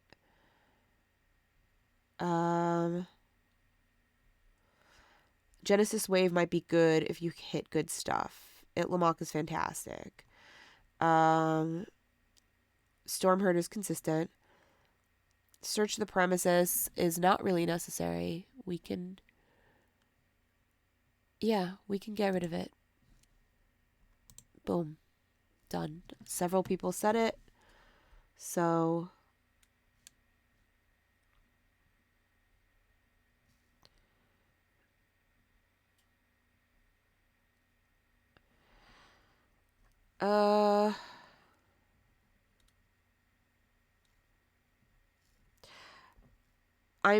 Stradivarius says, how many games by the time you have access to 10 mana is your life total in the double digits? Every time. Most of the time I've managed to either protect or gain life. Anytime I've cast Stormherd successfully, I've made over 30 Pegasi. So, every single time. Riley says, I feel like you have enough Planeswalker benefits that you don't need the Oath of Gideon.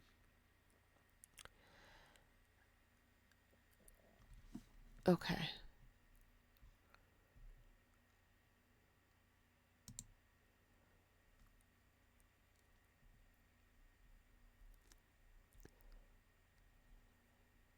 Okay. Fine. Let's remove it.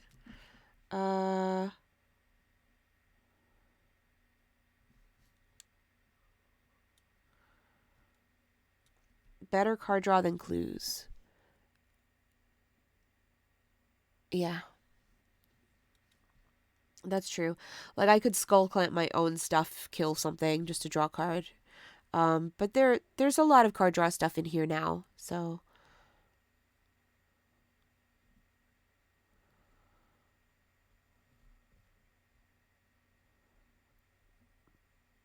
Stradivarius, sorry, Hipstevius,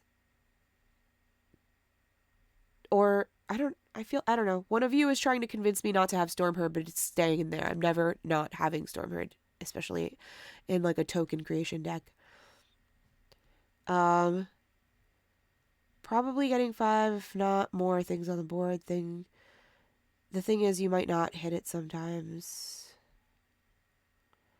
I just played someone who paid 8 into Genesis Wave and got 2 permanents. Bummer.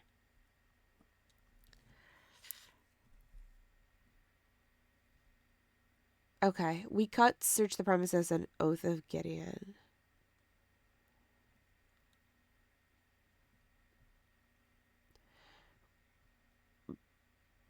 I do like Stormherd. Okay, Branching Evolution. What it do?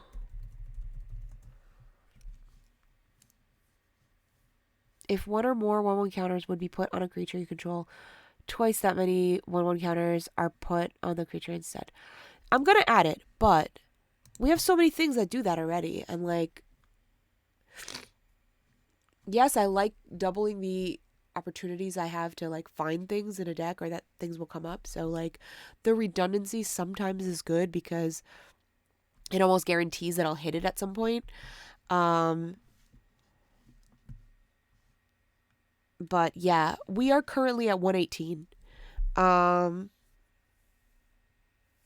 So I think we should start looking at cutting some creatures, but everything is good. I'm struggling. We're at 118. How am I going to cut fucking 18 cards? All right. 10 instants and 11 sorceries is excessive.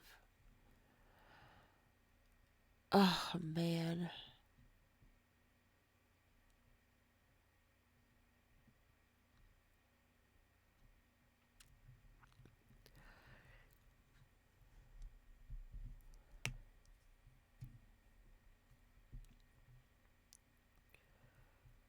Do I need all these cards, though? Nature's Lore, Sylvan's Crying, 3 Visits, Kodama's Reach, Sky... Like, do I need all of them? I don't know that I need all of that.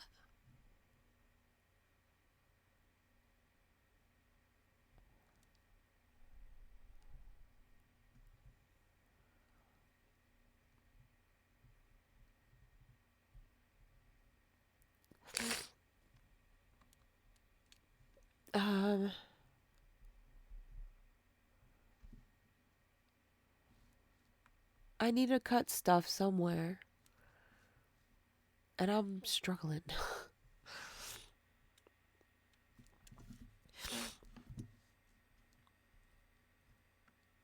Alright, let's see what people are saying.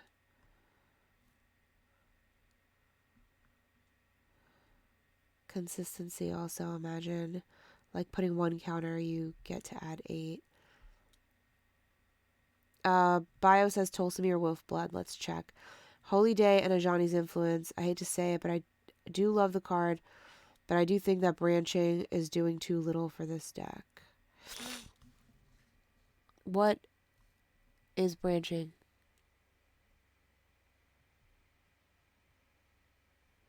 Oh, branching evolution.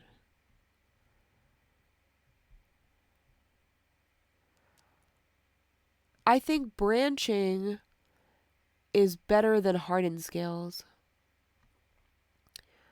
I'd rather double things than just add 1 of something.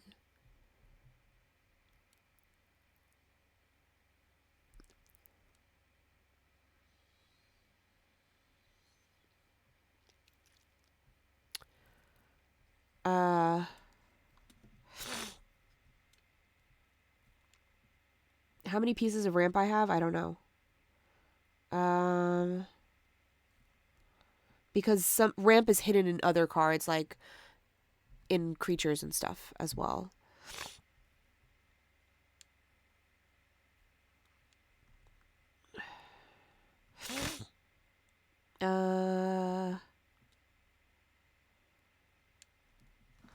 Ascent from Avernus and Triumphant Reckoning. I don't need both.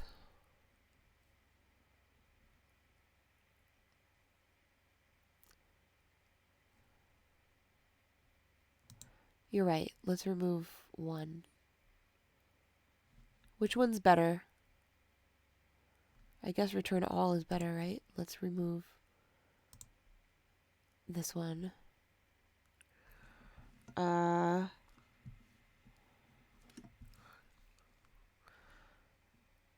Okay, I'll definitely remove Hardened. For sure.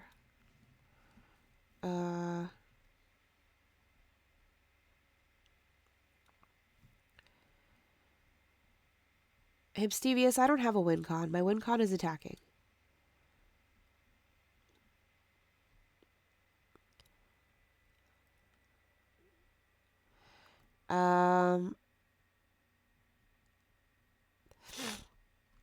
I was gonna cut the Ozolith, actually.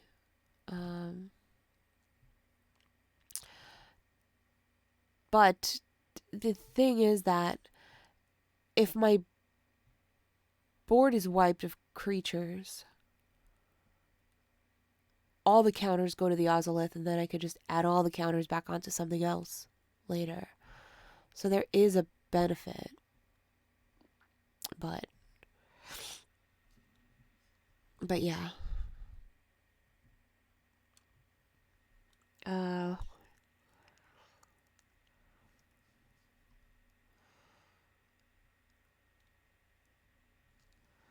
Alright, let's cut Ozolith. It seems like the popular vote. We're also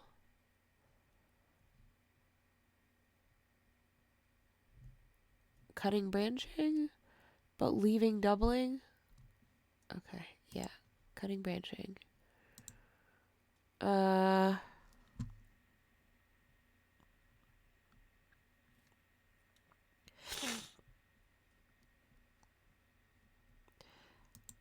Bobby Christine, but it is a Planeswalker deck, but all the Ajanis give 1/1 counters, so it's also a 1/1 counter deck.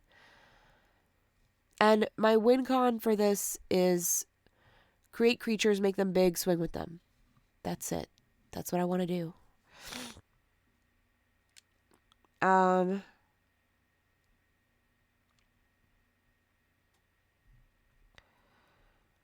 I want to be able to search for lots of legendaries. Yeah. Yes, Phineas, I want to play Ajani's, have Sisay tutor for things that I need at the time, either card draw or ramp or protection or whatever, by tutoring for legendaries, make tokens, add counters, swing.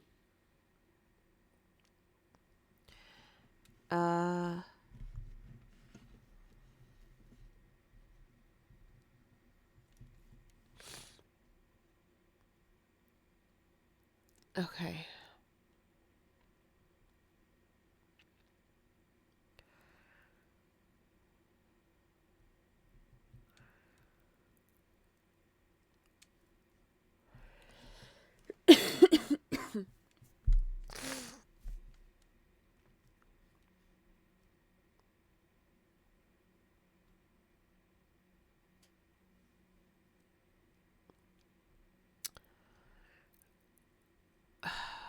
Man, I have to cut 14 things.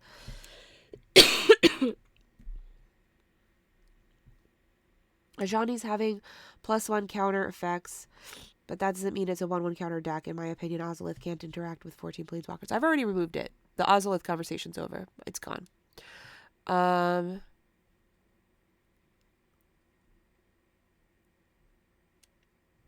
When I get so close, I get annoyed. I'm like, I just want to be done. And then I'm easier to cut things because I don't want to fight with the deck anymore. I just want it to be done. Um, all right. Did we want to get rid of Holy Day? I like the card. For 29 cents, it's pretty good.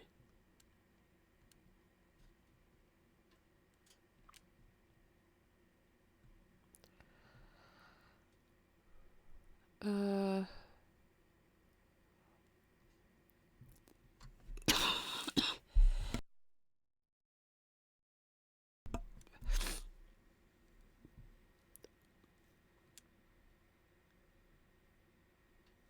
All right. Ajani's presence.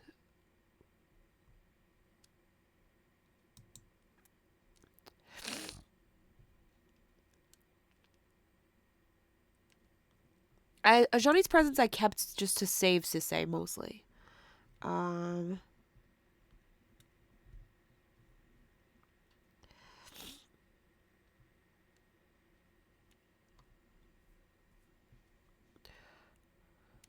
Tolsamir, I know Bio wanted to get rid of as well. The only reason I like it is because it buffs everything. Gives everything one more. Like, including the tokens. Definitely cut Imara, you're saying.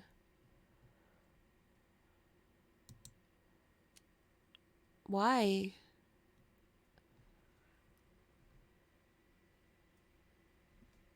Why? Why Imara?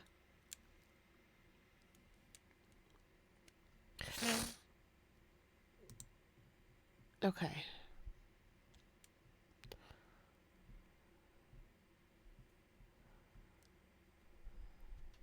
Ugh.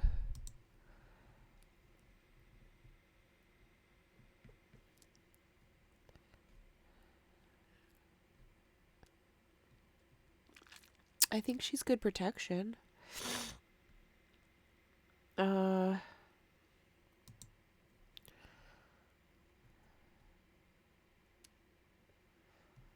Okay. We'll move her.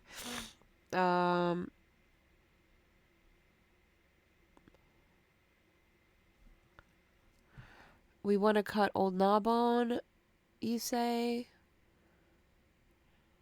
I don't even know where he is. There he is.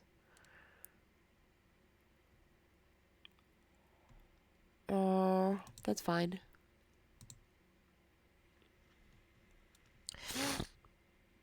I like the Book of Exalted Deeds. I'm not ready to cut it yet.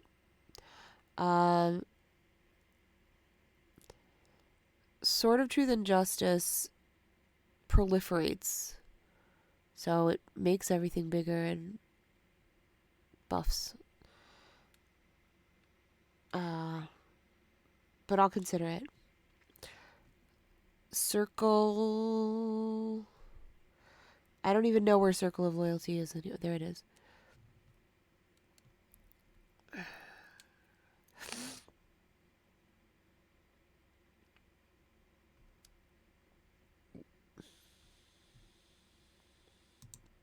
Fine. I'll move that. Jazal.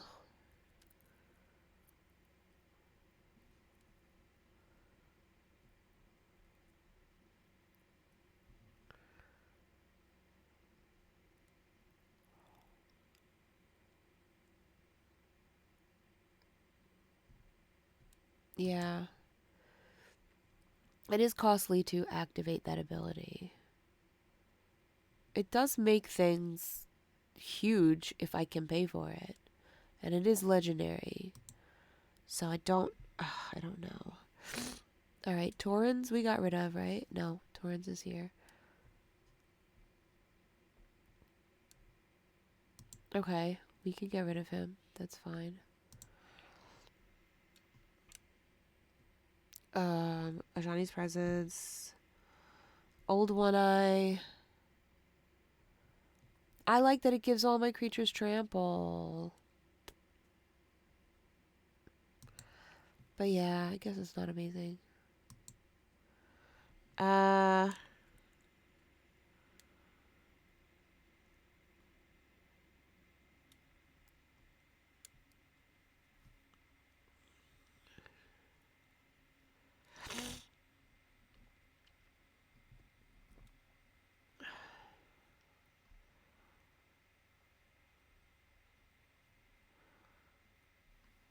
Jedit cut.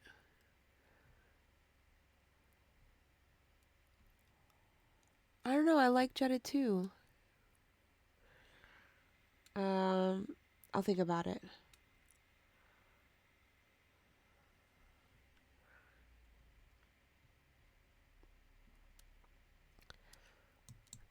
Alright, I'll remove Tolsimir. And I'll think about Jedit.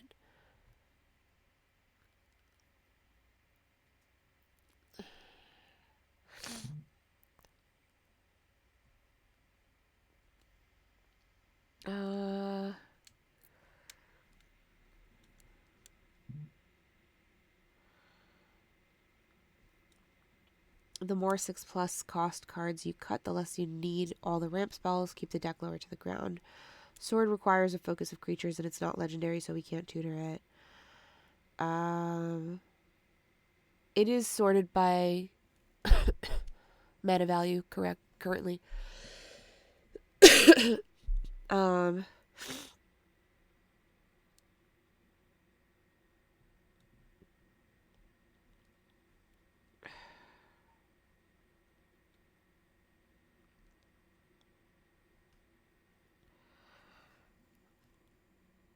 Alright. I will cut the sword.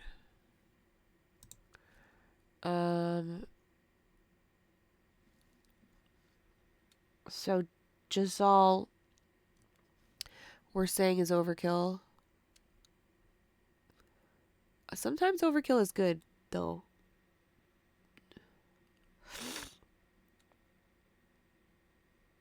Patriarchal.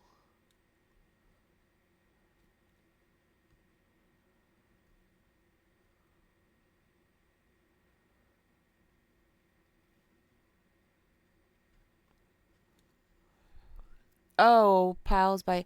Okay, I see. Okay, yeah, give me a second. I'll do that in a second.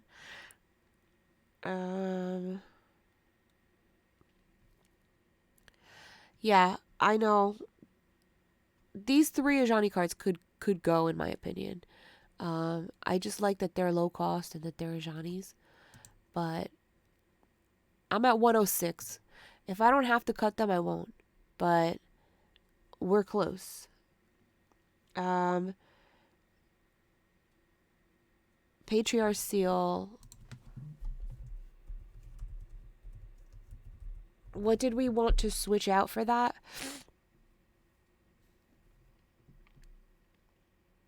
I do like being able to untap Sisay. So what did we want to swap out for that?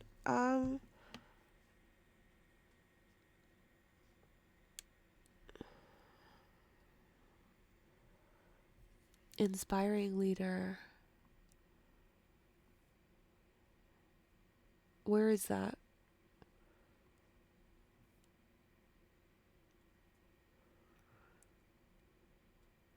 Where's inspiring leader? Sylvan Scrying we're getting rid of.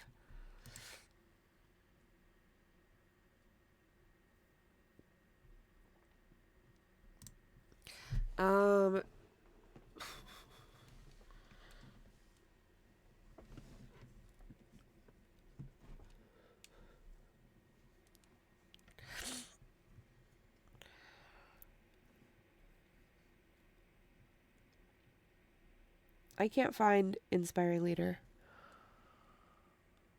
I feel like I'm losing my mind. I don't see it. Did I cut it already?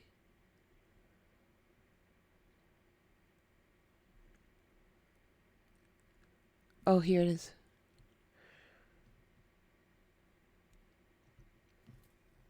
It's a legendary though, and it gives it everything. It makes it bigger. I do like I like Divine Visitation, but I'm okay with moving it for now. I know there was a lot of enchantments.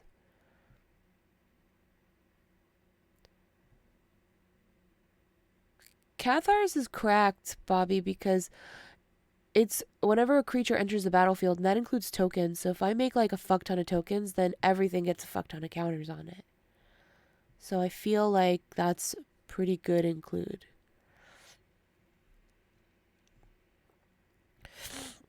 Um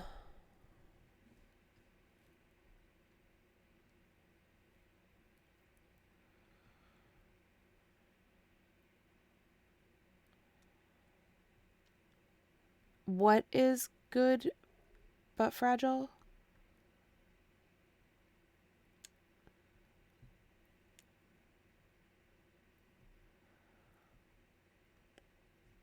Um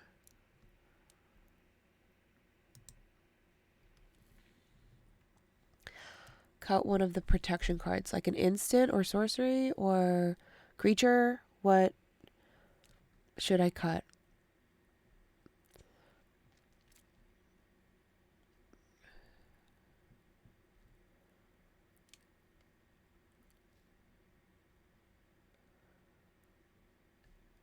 I feel like I do have a good amount, but Luxior Giada's Gift. Do we think we like it or get rid of it?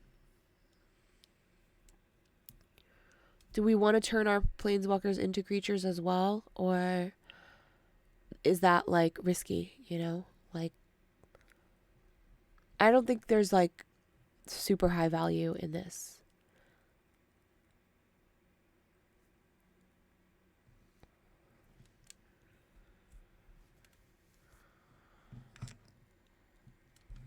I guess that's true.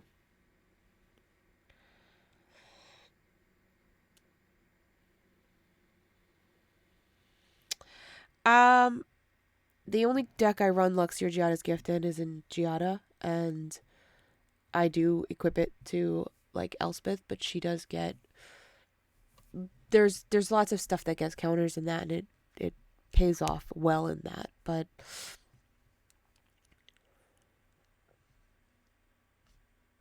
okay,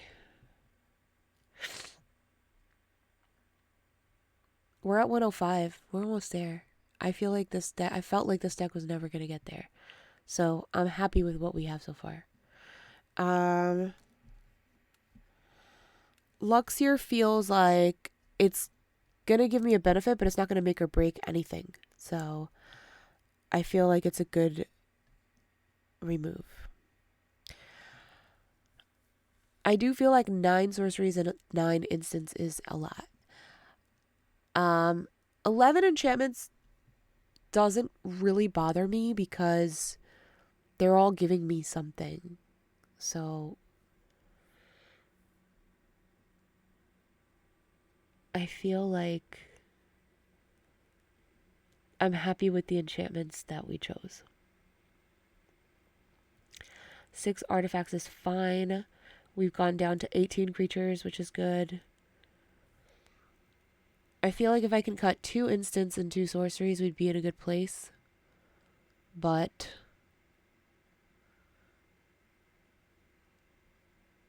I don't want to cut anything.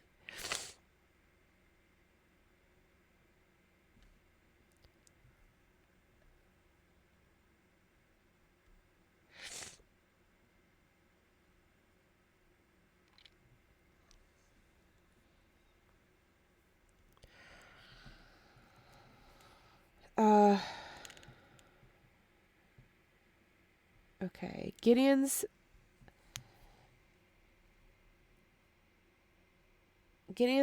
bio says Luxior belongs in a deck where you're building around it. That's true. I agree. Riley Cat says maybe cut the comeuppance or the card below it as your most expensive protection cards. Bobby Christine says to cut Cathar's Gideon's Sacrifice, Zerium Golden Wind, and Okitra's Monument. I don't know that I want to cut Cathar's, but I'll take a look at the other ones. Gideon's Sacrifice.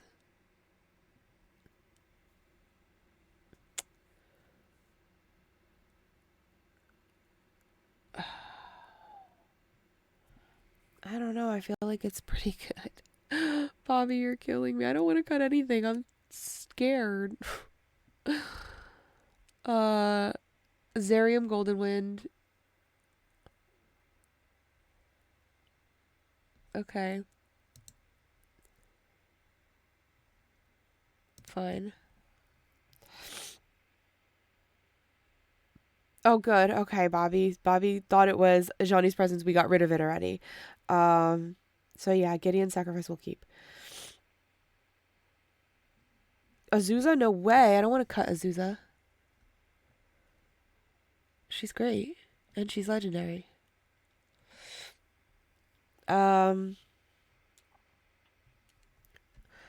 Bobby says Okitra's Monument, but I have a lot of white spells. Okay, that's fine. I'll cut it.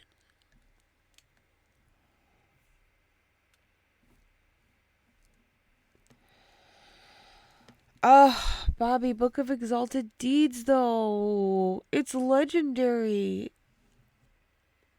And I create angels. I've already cut Divine Visitation. Let me make angels.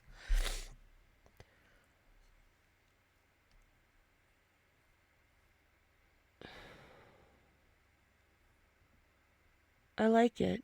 I like Book of Exalted Deeds. I don't want to cut it.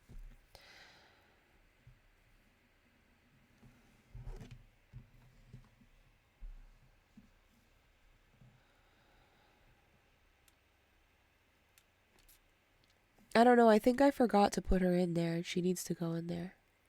In my Giada deck. You're right, Bobby. I have to update that deck. There's some things I need to change in it. For sure. I have a list somewhere of things that I need to put in other places. I keep losing my pencil.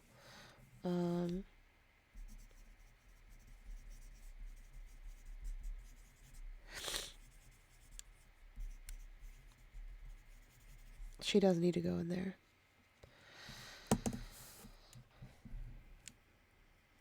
Okay, so first you said to... Well, twice you said to cut Benny, and now you're reneging and saying keep Benny and cut Jazal. Alright,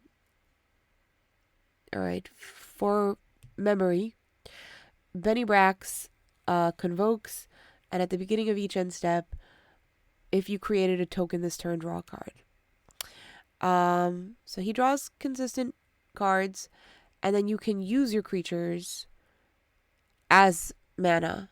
So if I'm making tokens and I don't want to swing out with 1/1s or lose them, I could just tap them for mana, right? So I like Benny Brax. Right? Oh no, your creatures can only help for his cost, not for other things. Okay. But he draws cards. And Jazal is what we called overkill earlier. You can pay 4, and attacking creatures get +X till the end of turn, where X is the number of attacking creatures. Yeah. I mean, all the tokens are blockable. So it doesn't matter how big they are if they're getting blocked anyway. The point is to have enough tokens to surpass the number of blockers they have. So I'm fine with removing Jazal. We need to remove one more thing. We're at a 101.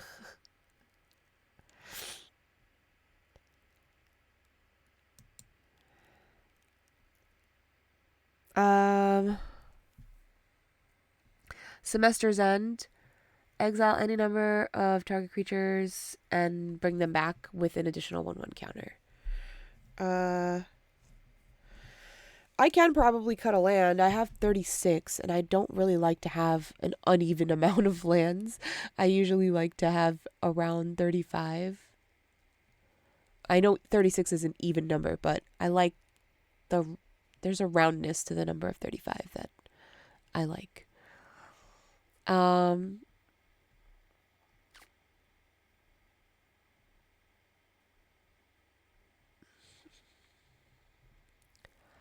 I'll cut Hall of Heliod's generosity.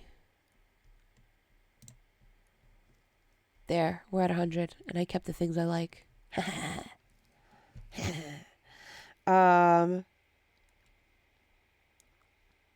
Okay, 37 lands, Bobby. God damn it. Then I have to cut 2 cards. But we're less white. Look, 69% white and 35% green.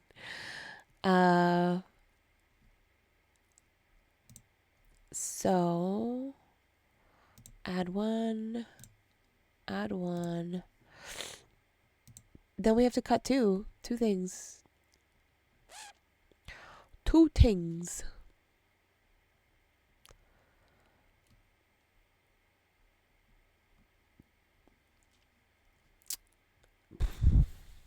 This sucks.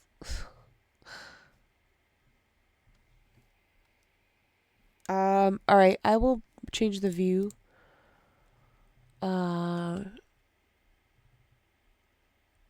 So you say no grouping, just by mana value, or group by mana value? Let's see. All right, we have 5 1-drops, 10 2-drops, 13 3-drops, 21 4-drops, which are mostly planeswalkers. 7 5-drops.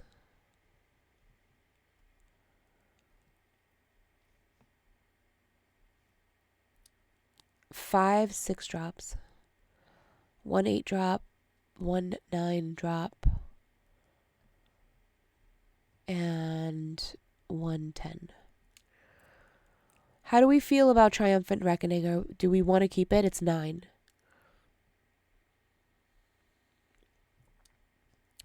Just to get back planeswalkers from graveyard to the battlefield. Triumphant must stay. Okay. Baird is meh in the deck. I can't fucking find things when they're listed like this.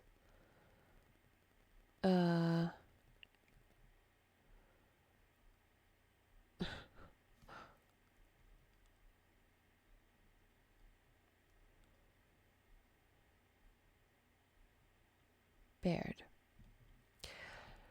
Creatures can't attack you or a planeswalker you control unless their controller pays 1 for each of those creatures. I don't know. I like it. I like it better than Ghostly Prison, maybe. Or should I put Ghostly Prison? Because at least he's tutorable, you know?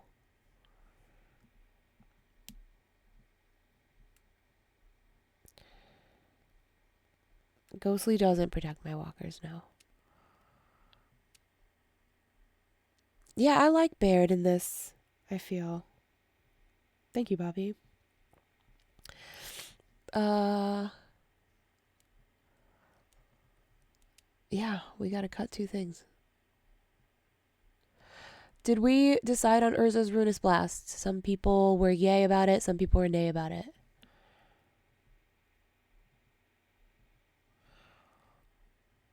I'm fine with cutting Smothering Tithe.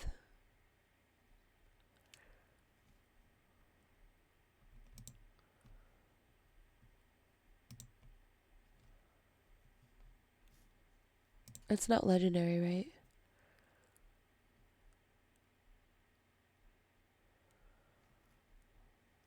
It can't be. No. Okay.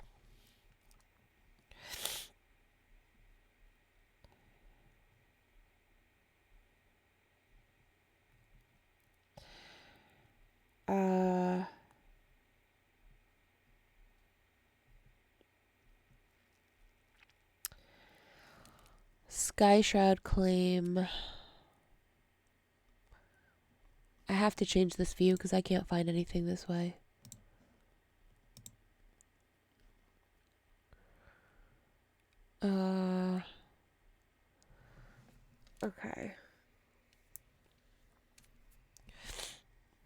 I'm happy to cut it just because I want to be at 100, and here we are.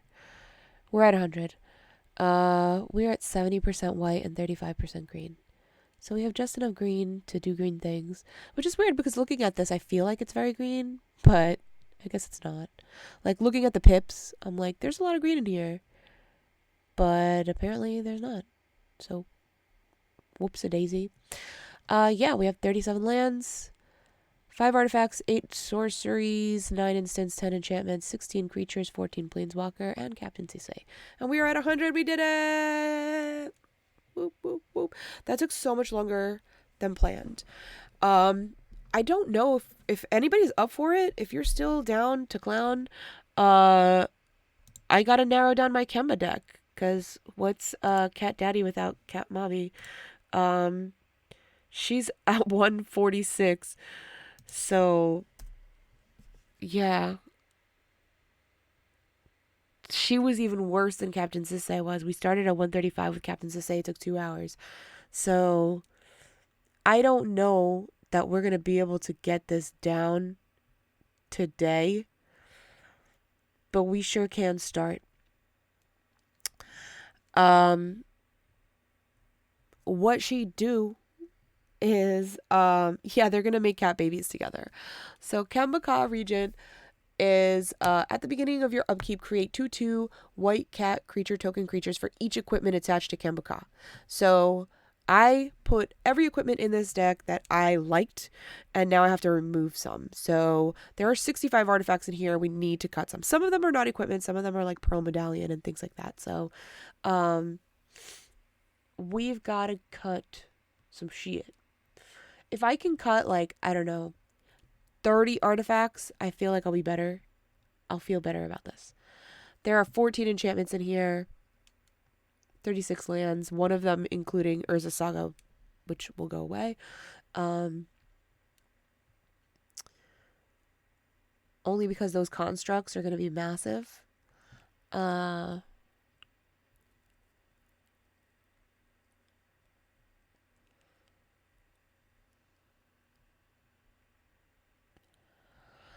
I have a Swords to Plowshares in here, but I will probably swap it for a Path. I have 18 creatures, which feels alright to me. And I have these 4 Planeswalkers, which I think are helpful.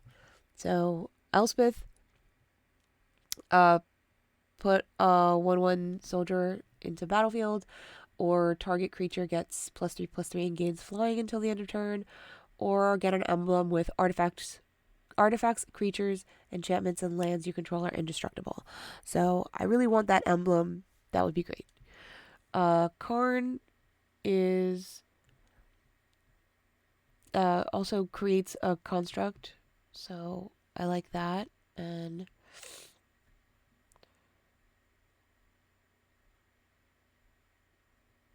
yeah, you can exile a card under him and then -1 him to take that card. Elspeth Terrell, gain 1 life for each creature you control. Put 3 soldiers, destroy all permanents except for tokens. Since I'm making so many tokens, I liked the idea of her. And Nahiri, put a 1/1 creature token into the battlefield. You may attach an equipment you control to it. You may put an equipment card. What the fuck? I can't read this. It's so small. You may put an equipment card from your hand or graveyard onto the battlefield. I like that. Put a colorless equipment artifact token on named Stoneforge Blade onto the battlefield. It has indestructible.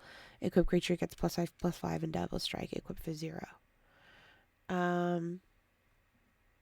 Yeah, I like her. Thank you, Bio, for all your help on the Ajani deck. Thank you so much. And Riley Cats, I know it's late and most people sleep and I don't, but thank you so much for all your help. I really appreciate it because I'm great at adding things and not great at cutting things, and sometimes I need somebody to give me a kick in the pants. So I appreciate you. Thank you so much. And Bobby, you're voice is always important to me. But, you know, sometimes I'm stubborn and I have to put my foot down, and I need you to convince me. If you can give me good reason, um, that'll sway me. I'm willing to listen. Okie dokie. Creatures. We've got 18, which I feel is a reasonable amount of creatures. They all kind of do a thing, right? So, Mother of Ruins, I'm gonna cut her because it only gives target creature protection from a color I want, and that's only one thing, and I just don't know how beneficial she is right now. So I'm gonna remove her. Don't hate me. I put Soul Warden in. Anointer Priest.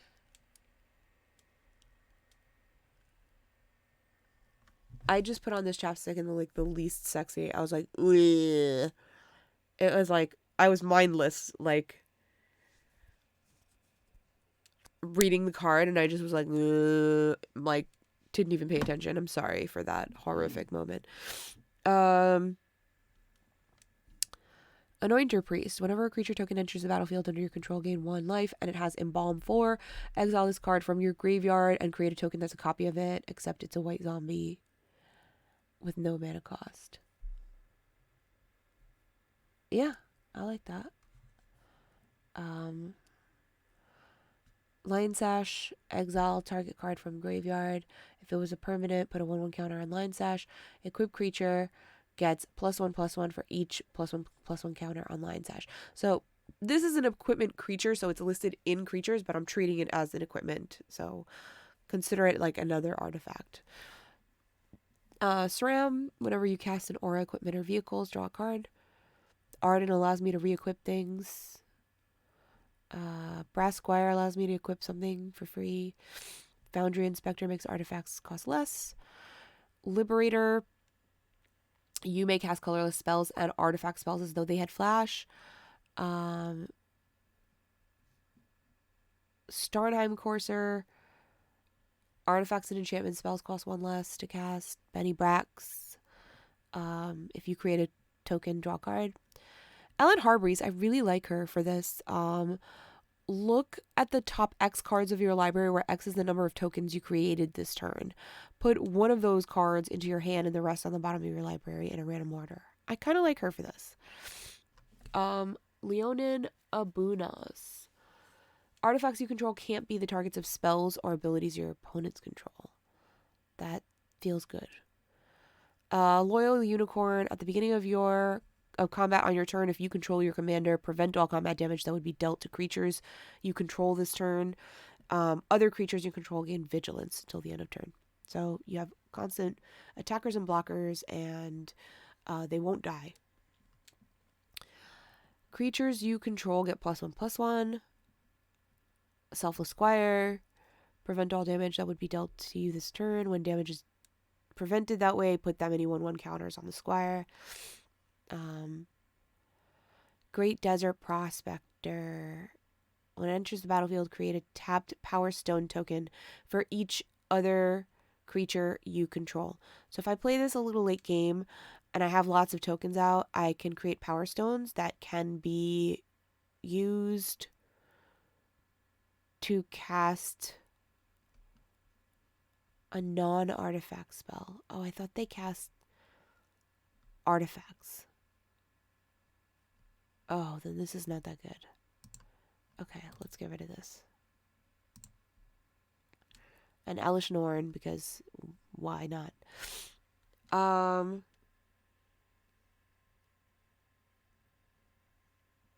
Okay. I only have one sorcery in here. That might change. But exile target creature with mana value less than or equal to the number of planes you control, and its controller gains 3 life. I think that's pretty good. I am going to swap swords for path.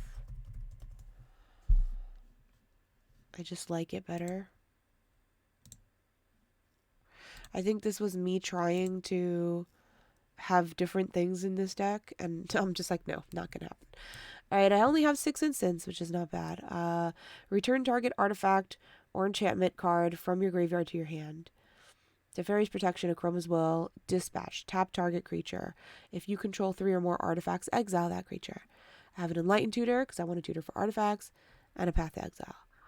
And now we have these 65 artifacts. We need to cut, like, a lot of them. I will even be fine if we have 25 artifacts. If I can cut, 40 cards from here, that would be great. But I'm having a hard time deciding what those cards are going to be. I have 14 enchantments. Authority of Consuls. Creatures your opponents control enter the battlefield tapped. Whenever a creature enters the battlefield under an opponent's control, you gain 1 life. Defensive formation. Instead of the attacking player, you choose how creatures attacking you deal combat damage. High ground. Each creature you control can block an additional creature. We have land tax. Ghostly Prison. Duelist Heritage. Gives 1 thing double strike. And also you can give your opponents double strike to hit each other. Intangible Virtue. Creature tokens you control get 1/1 and Vigilance. Sigarda's Aid. You may cast aura and enchantment spells as though they had flash.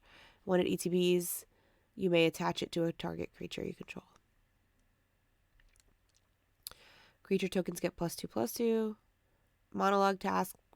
Whenever an opponent casts their 2nd spell each turn, you create a treasure. Anointed Procession. Smothering Tithe. Divine Visitation, and Cathar's Crusade.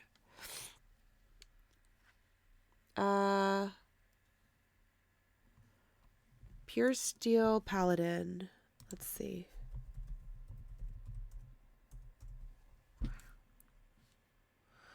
Whenever an equipment enters the battlefield under your control, you may draw a card. No, but let's add it. And Leonin Shikari.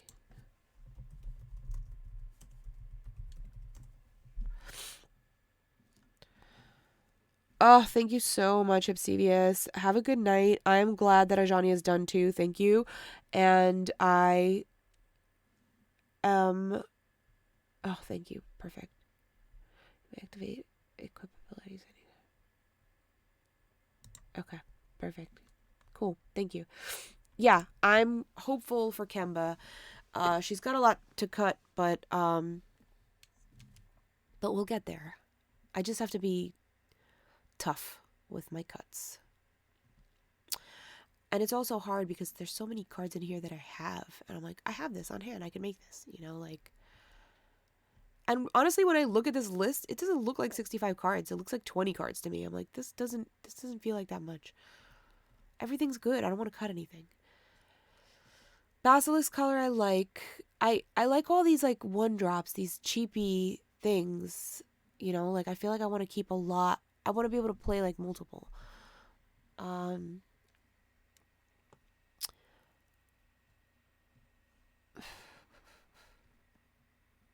This prevents all combat damage. Bloodforged Battle Axe copies, right? Copies itself.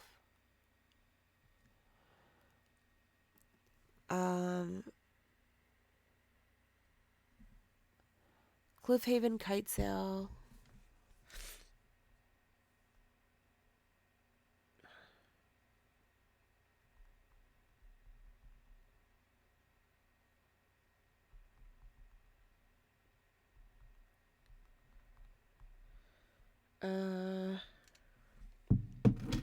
Sorry. Checking my correspondence.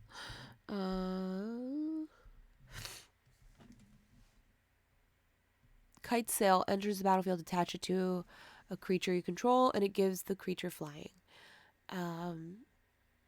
It's cheap. I love Commander's Plate. I'm never removing it. Golem Skin Gauntlets gets +1 for each equipment attached to it, so that's pretty big. Can't be blocked with creatures power 4 or greater. So I like that, and it's cheap.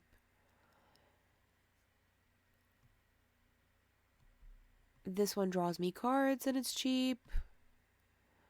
This one gives me flying. I think I like the kite sail better. And I don't need both. So I'll get rid of this one. Prying blade. Hey, Uncle Manaburn. Take out land tax and put in reconnaissance. Okay.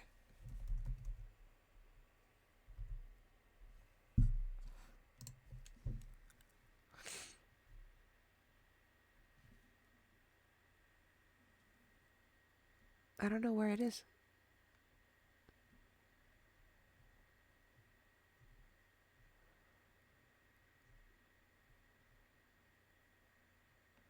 Did I add it?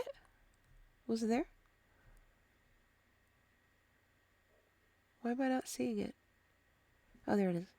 It's dark.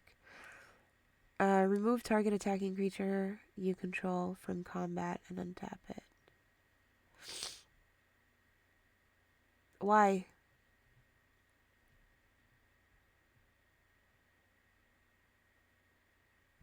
Why would I want that over land tax?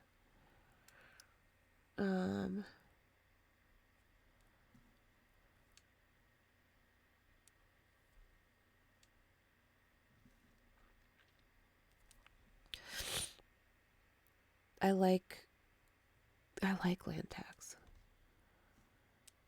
I don't know that I like reconnaissance. I'm not seeing a value for it here just now. If you can convince me, I'll happily add it back. But I'm not seeing a value for it just yet.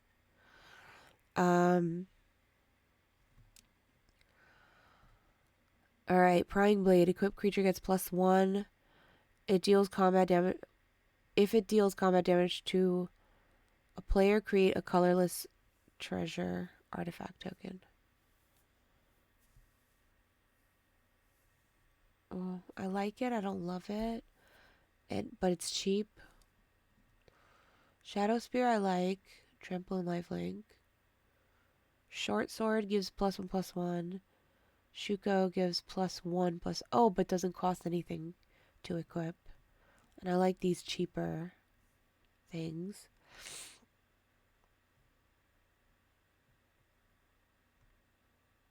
This one can go. No, it can't. Equipped creature gets +1/+1 for each other creature you control that shares a creature type with it. Because it's making cats, it's going to make a lot of cats. So this is going to give it a lot of plus. So, this draws cards and gives flying. Blackblade Reforge, +1 for each land you control. I feel like Prying Blade is the weakest. I don't need this one. Dolmen I like. Prevent combat damage to creatures you control.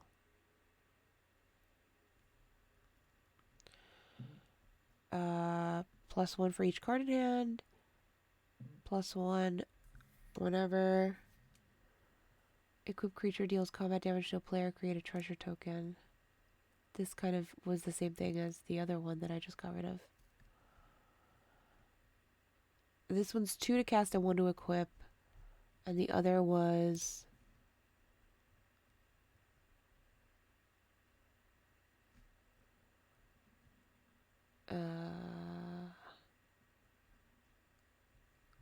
one to cast and 2 to equip, so it's kind of the same thing.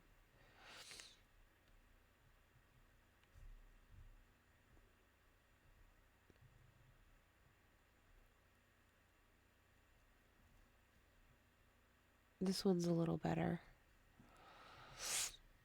Equipped creature gets +1/+1 and Death Touch. There's already a couple Death Touch things, so I don't think I super need this.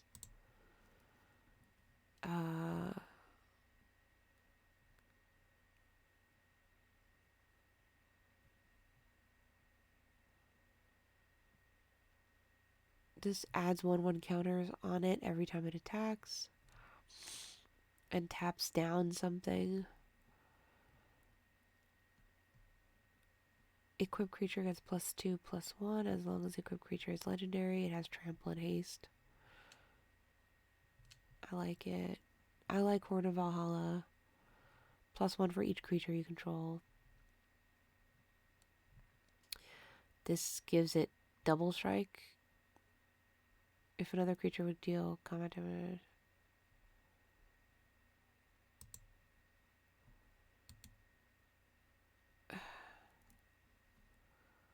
I don't love it. Okay.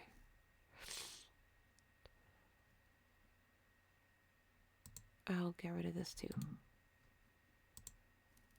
I like Pearl Medallion, Prowler's Helm. I love Prowler's Helm. Creature can't be blocked except by walls. Ring of Thune.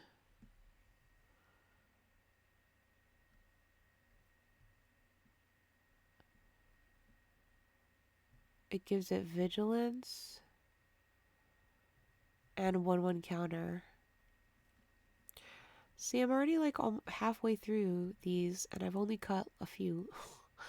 Sucks. This one allows me to phase out the creature.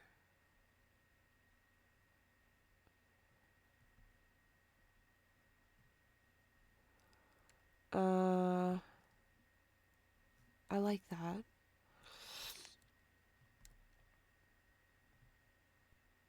This is draw a card for combat damage. I think I have a couple things in there that are drawing cards already. So I'll move that.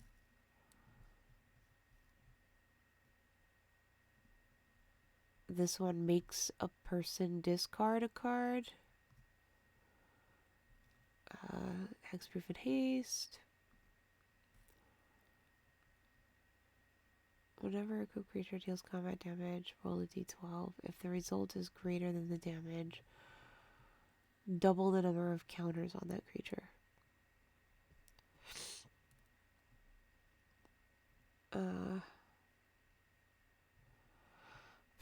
I don't know. It's fine.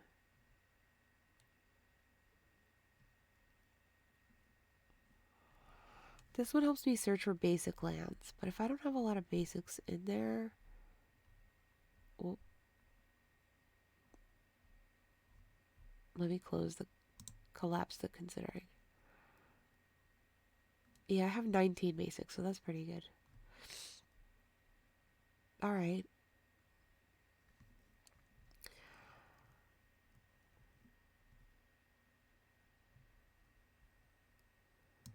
I guess I don't need this. +4, -1 feels good. Feels like a lot. Hexproof. I like that it gives menace. Okay, I think this one can go.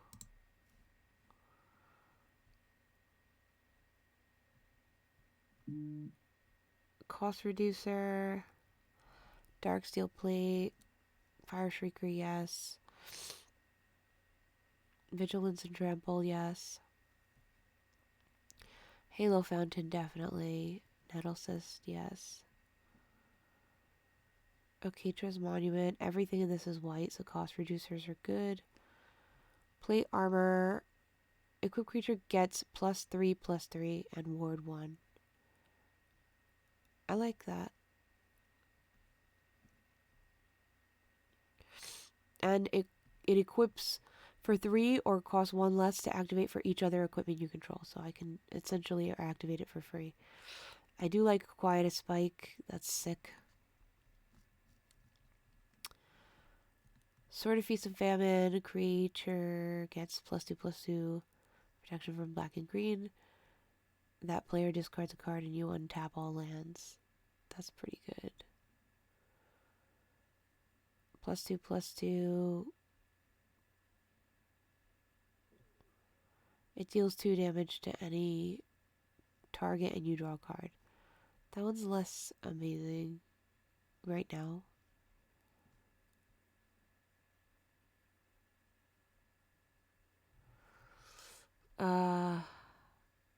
Exile up to one creature you own, then search your library for a basic land card. Put both cards onto the battlefield under your control, then shuffle. Yeah.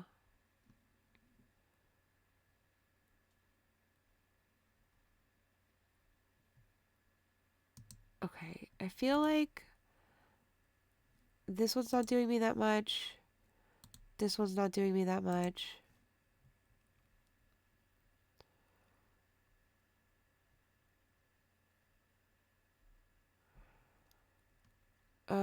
I don't know if proliferating is gonna do me that much here either.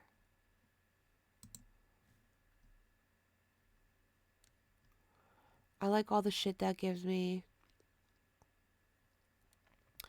Whenever equipped creature deals combat damage to a player, Sword of War and Peace deals damage to that player equal to the number of cards in his or her hand, and you gain a life. This one's not doing that much for me either. Whisper Soul Cloak I like. I like this. Gives infect. First strike. And whenever it attacks, create an angel. I like it, but it's costly. Costly to equip too. So Nyx Lotus necessary. Sword of Kaldra I like. +5/+5. Whenever equipped creature deals damage to a creature, remove that creature from the game. Batter Skull gets +4/+4 vigilance and lifelink, and you can return it to your hand. Cage Sun I like. Akroma's Memorial and Dark Steel Forge. We're at 51, so we've cut quite a bit. We've cut like nearly 15 artifacts so far. We're at 131 on main board. So I've still got to cut, and I've got to be really, really diligent on what I'm cutting. And I just want to fucking keep everything. Ugh, okay.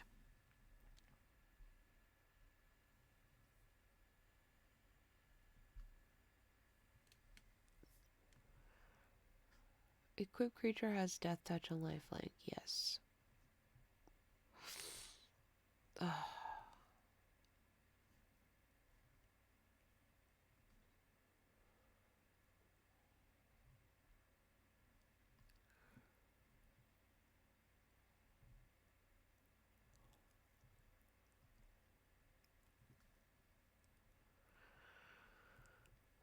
I don't know what happened to my music. I just realized that it's gone. I'm like, where are you, music?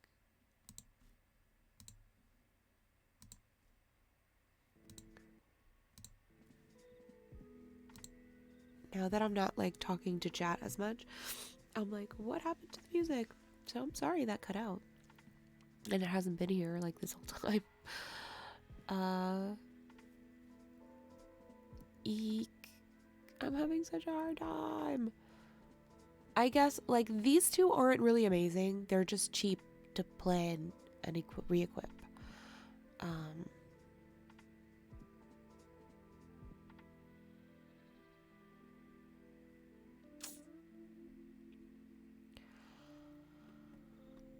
I guess I can cut them. I'm moving them to considering, so I can always bring them back.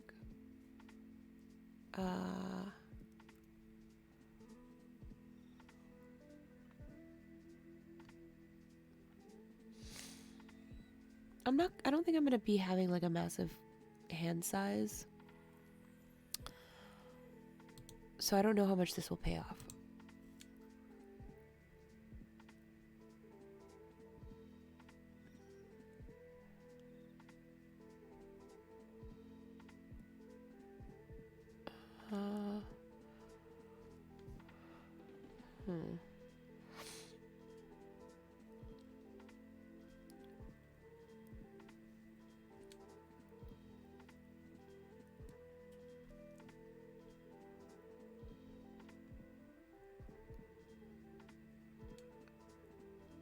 This one I'm less enthralled about.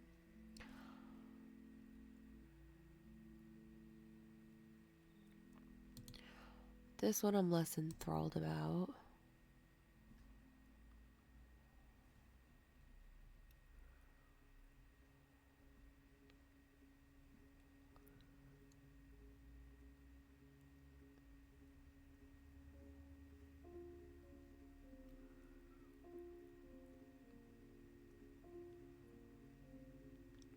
What do I have giving it trample? Because I like that trample. I just don't want to be too redundant if there's a lot of things already giving it trample.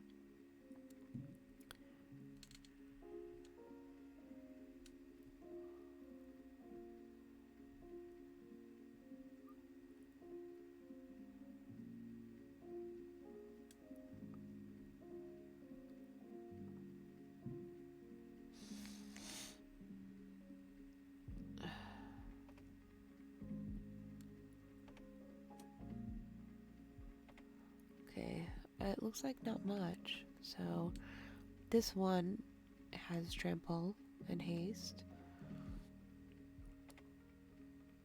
This one is unblockable, kind of, which is good.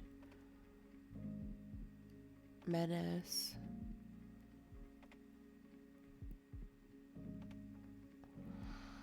Yeah, I like that it's vigilance and trample. That's pretty good.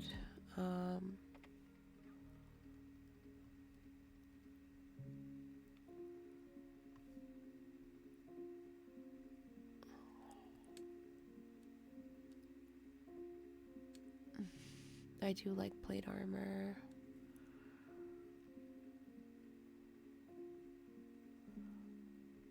Man, this is so hard. I guess I can delete this one.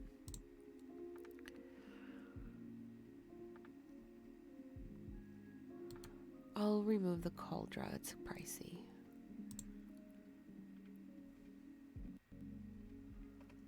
Okay, we're at 44. Everything looks good. I just don't want to get rid of anything. Not all of these are equipments, though, so not everything is going to get attached. We have 1, 2, 3, 4, 5, 6, 7, 8, 9. Looks like 9 things that are artifacts but not equipments. So we are still at excuse me, 35 equipments that we can possibly play and attach.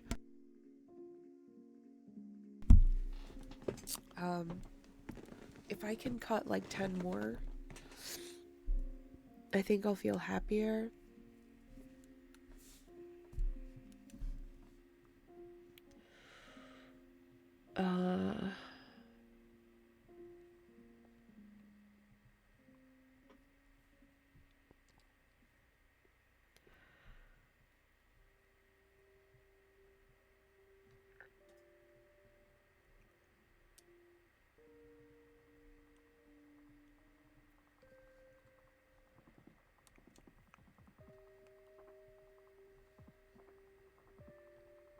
Yeah, I'm pretty happy with everything else that I've chosen. And I feel like my instants and sorceries being at 7 is super light, but I'm fine with that. If I have 14 enchantments, I don't think that's that much. I think the choices I've made were really good. I also am very creature light. I'm at 18 creatures. I can probably cut the squire again like I did in the other deck. But everything else here is really good. 17 creatures. 4 planeswalkers. I can probably cut Karn. I really just wanted him for the constructs, but I'm happy to cut him if it helps.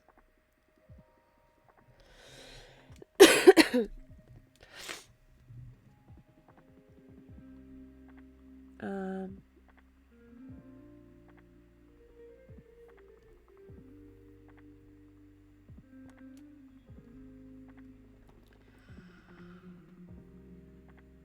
and really, I'm treating the Lion Sash as an artifact. So really, I have 16 creatures, which I feel is so light.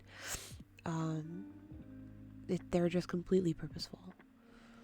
So I'm at 122, which means that my only choice here is really to cut 20 artifacts. And that is going to be so hard because there's already 9 that are not equipments. And I want this to be equipment heavy.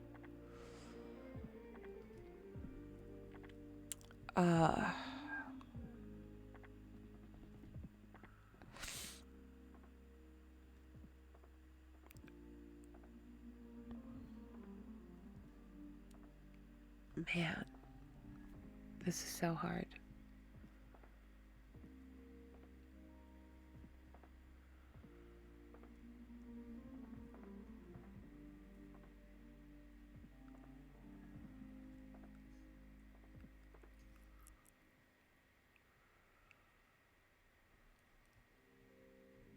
Everything here is good. I'm gonna cut Okitras because I don't have that many creatures to make it worthwhile. So now we have 8 that are not equipments.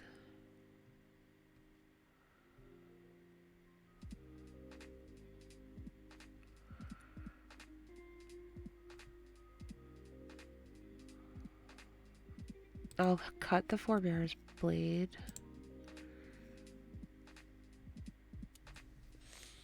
I like Menace. Hexproof.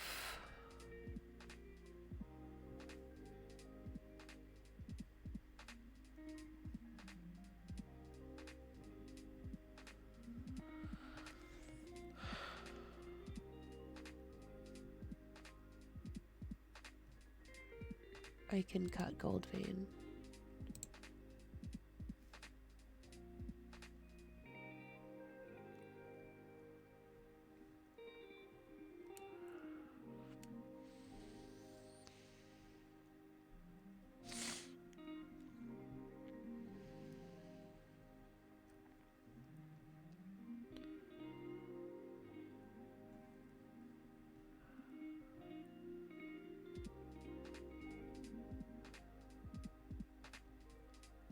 Oh, it's hard. I just like everything in here. I don't know what to cut. I'll cut Blinding Powder.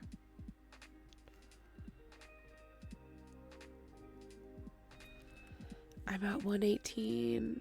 I'm so close. And I started today with 65 artifacts. I've already cut 25, which feels like so much already.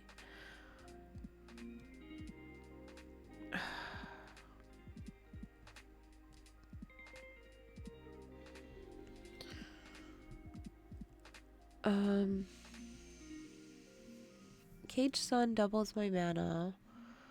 Cloud Key is a cost reducer, but I already have a couple cost reducers as well. So I'm wondering if I need it. So I'll consider it.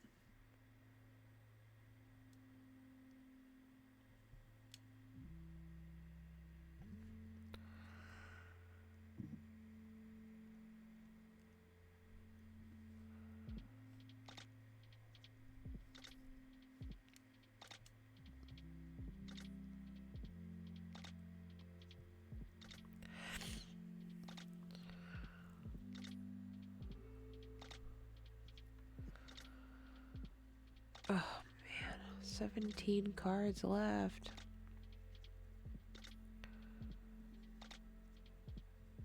I just can't cut anything from up here.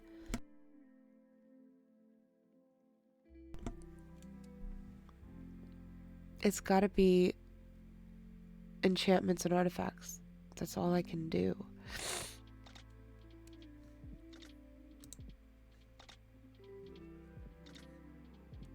Why does this come up as a 9? Commander's Plate. Is it? No?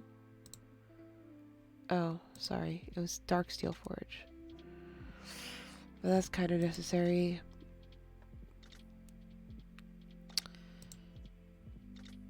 Yeah, everything that's pricey feels good.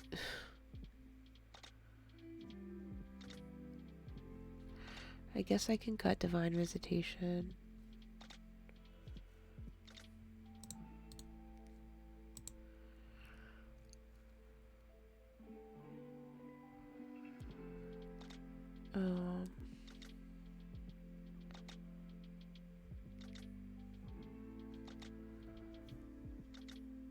I can probably cut Duelist Heritage.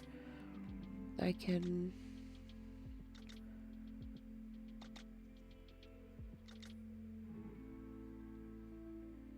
probably cut...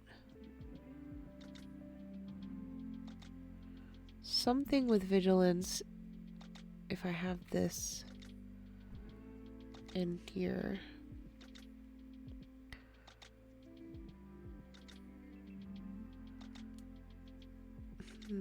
I don't know. Maybe monologue tags? I like it.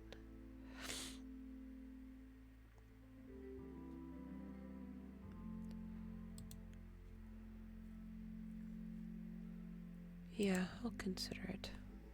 Smothering Tide's already there. Alright, 14. And it's gotta be equipments because I've got nowhere else to go.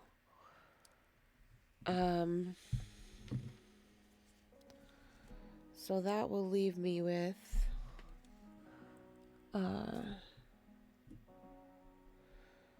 25 total artifacts, but of those 1, 2, 3,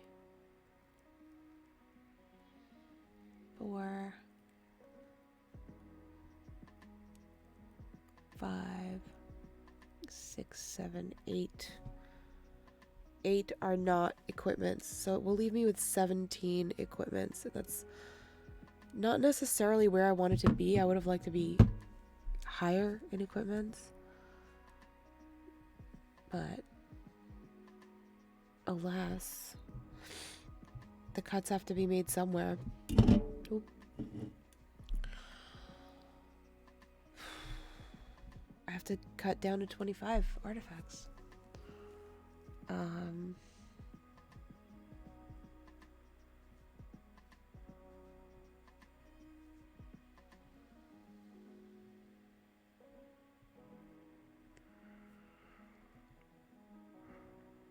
Damn.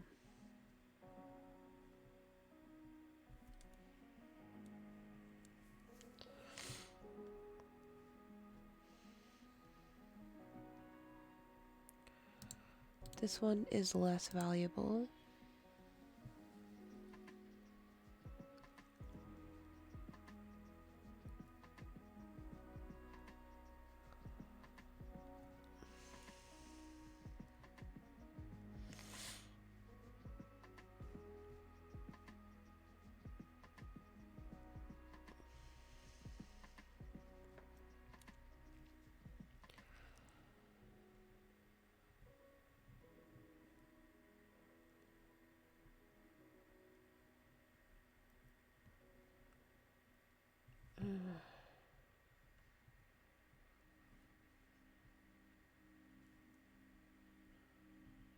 Everything is good. I don't want to get rid of anything.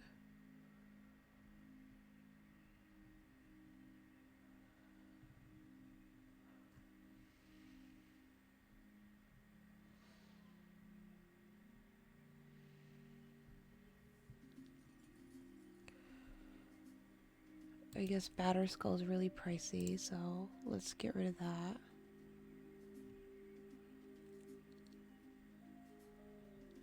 Oh man, 12 cards.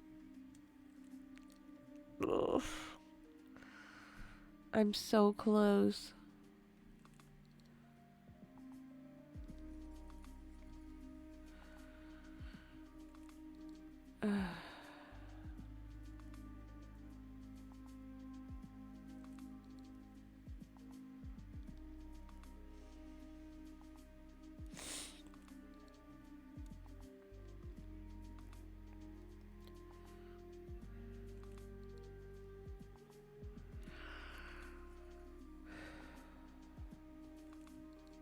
Mm.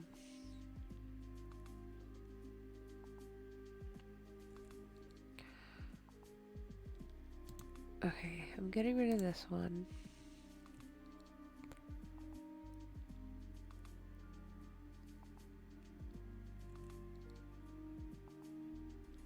I think I'm gonna get rid of Zephyr Boots because I like Infiltration Lens. You draw 2 cards instead of having to draw and discard. So I'm gonna get rid of that one.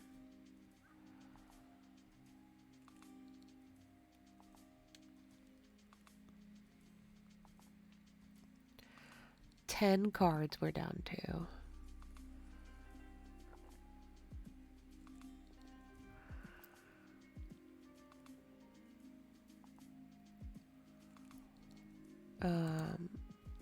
I think I can get rid of this one.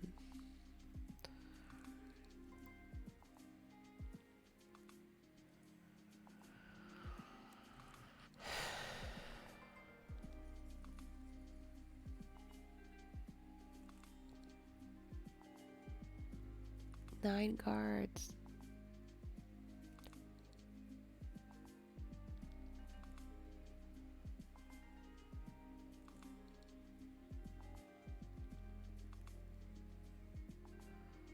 I'm tempted to get rid of a Chroma's Memorial.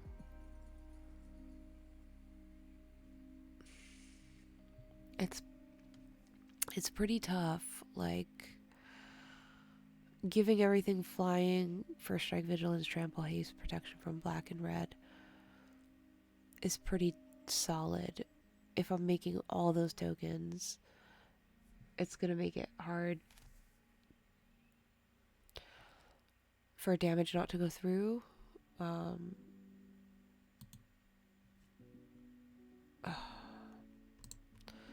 I'm just gonna move it.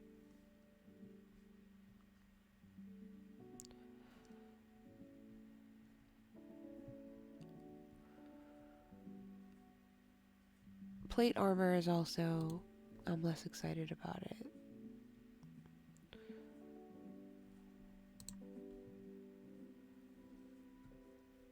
Seven more. Sorry, Bobby. Nobody was talking in here, so I haven't been looking. Keep all the equipment that says draw card. Zephyr has evasion 2. Halo Fountain is for going wide like token decks, right? Achroma's is also going wide, cuttable.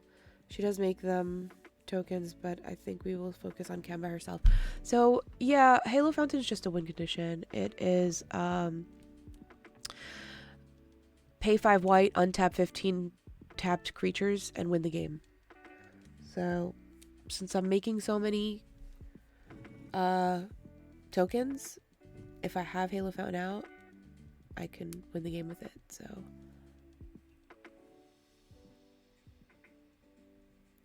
and this also draws cards.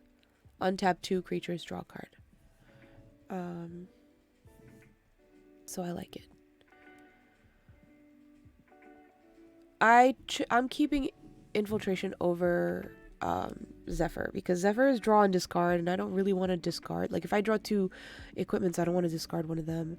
I don't really have Graveyard Recursion in this, and I do have other things that like give it flying, so I just found less value in Zephyr than other things. I have 7 more to cut. What would you cut in this for 7? Pretty much, there's not a whole lot more that I could cut up here. Unless I decide to cut the Soul Warden.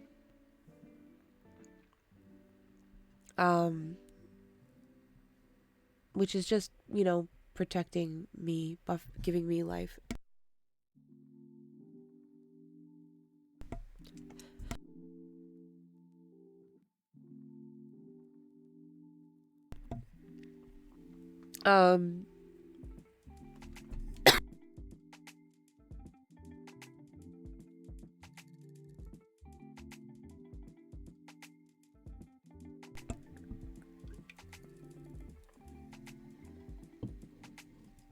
Soul Warden's just making it harder to kill me.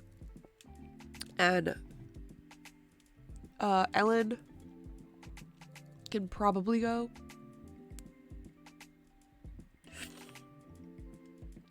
But, you know, if I made 10 tokens, I can look at 10 cards and pick the best of them. Put it in my hand, and then put the rest of the bottom. So, she has benefits, but I can cut her.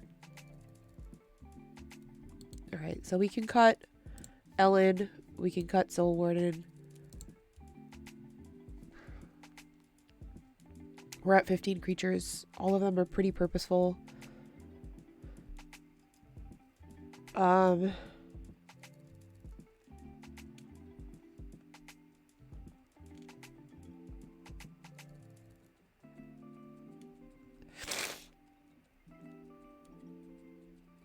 Yeah, we've got 5 cuts to make, and they have to be artifacts, because, I mean, unless we cut, like, another enchantment. Authority of Consuls, creatures your opponents control enter tapped. Defensive formation. Instead of the attacking player, you choose how creatures attack, and creatures attacking you deal combat damage.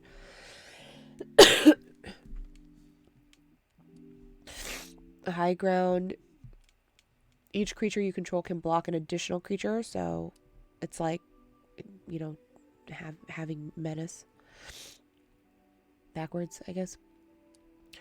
Land tax. If your opponents control more lands than you, you may search your library for up to 3 lands. Reveal them, put them into your hand.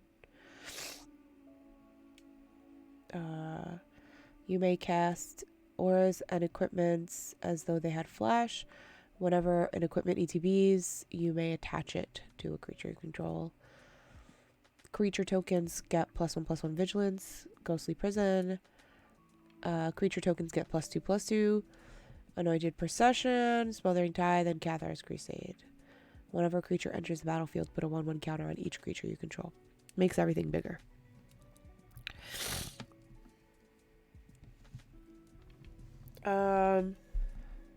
Phantasmal General? Phantom General.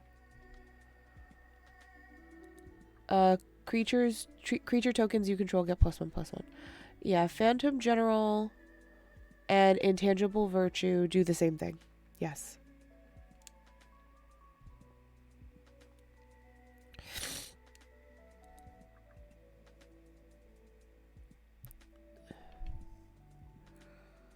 Would you... So you would cut the creature over the enchantment? Because it's more expensive, right? Okay.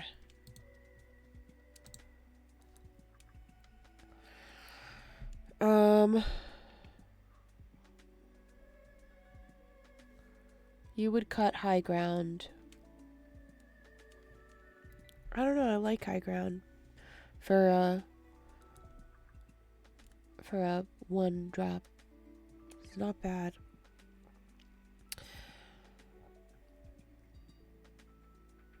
I'll cut Smothering Tithe.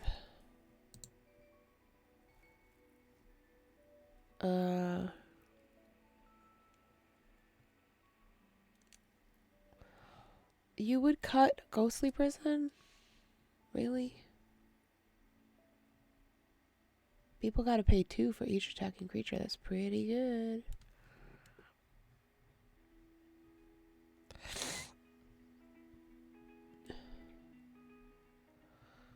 And this high ground makes less of my creatures die. I can block 2 things.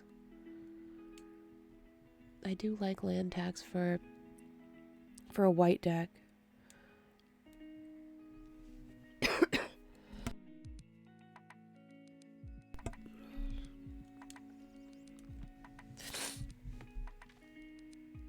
Damn, you would really cut those 3? Oh, that's tough. I'm gonna move them to sideboard instead of cutting them completely. Because I don't want them to get lost in the sauce in the considering pile. But there we go. We're at 100. We've done it. We did 2 decks and we're at 3 hours. So this one had more to cut but was faster to cut, either because it's late and I'm impatient, or because, I don't know, I just knew what I wanted today looking at it. But thank you for cat parents. Bobby Christine says cat parents.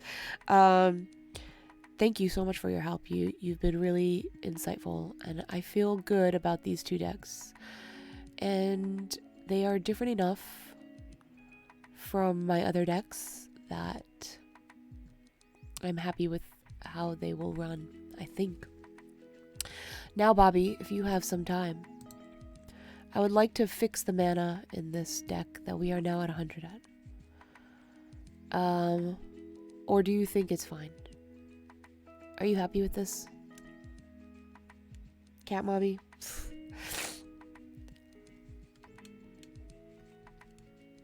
I can't believe it. I've built so many decks. Like, this week alone, I narrowed down ELS and play tested it, and it won, which was really awesome to see. It's loading forever. So ELS is at 100. I built and cut down Isu right away. That's at 100. Captain Sisay. Ajani is at 100 finally. And so is Chemical. And I built a Slivers Pauper deck. This is my first Pauper deck.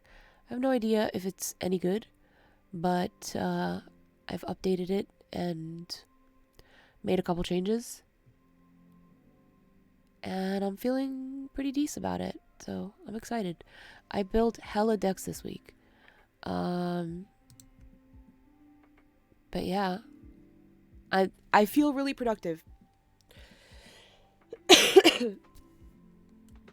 Oh my god, I'm gonna cough.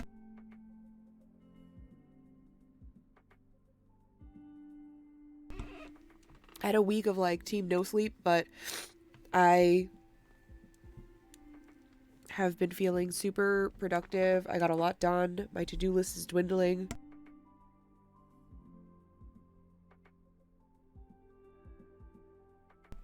So despite being sick, I've been productive. So instead of just being in bed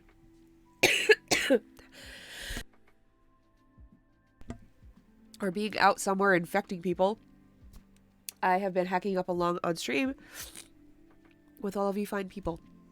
So thank you for your patience and my illness.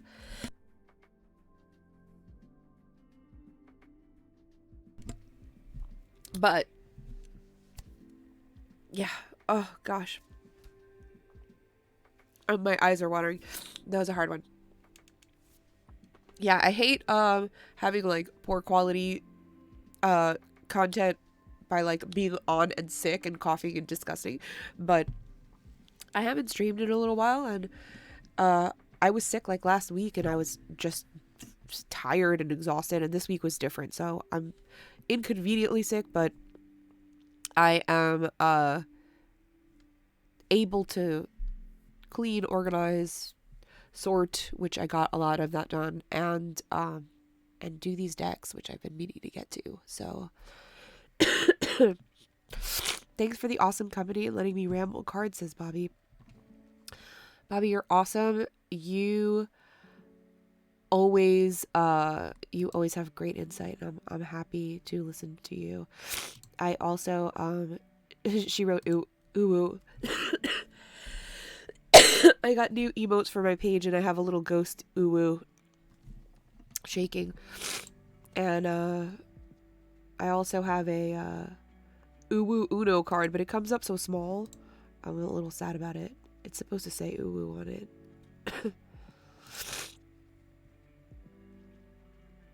I also got this really cute iced coffee. It's adorable. Yeah, anywho, I'm gonna put away some cards and maybe go to sleep soon, but I never sleep, so Bobby, I'm happy to chat with you. If you're up, text me or Discord me. I'll be around for a little bit. But I'm gonna sign off because we've been on for 3.5 hours, and that feels good to me. So have a good night. Thank you everyone who rated and who watched, who shared bits, who subbed, who followed. Thank you to everyone who helped out and put so much valuable input into these decks. So They're a little bit of a labor of love, and I'm super excited to get to play them. Now I have to build them. So now I have to actually like put them together, but I feel good about it. So have a good night. Thank you for joining me. Love y'all. See you. Bye. I don't think there's anybody to raid. Bobby, do you see anybody on that we can raid? I don't see anybody, but I'd like to raid somebody. I'm looking at these suggested, the recommended channels.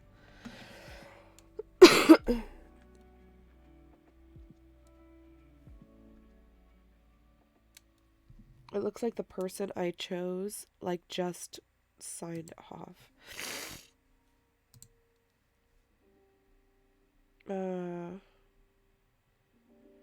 Lots of people playing World of Warcraft, but I'm trying to find somebody doing magic.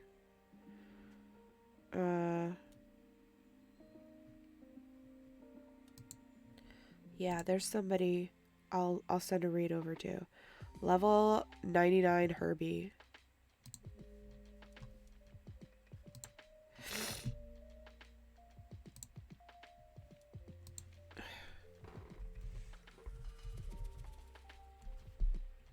Yeah, let's just send a raid over.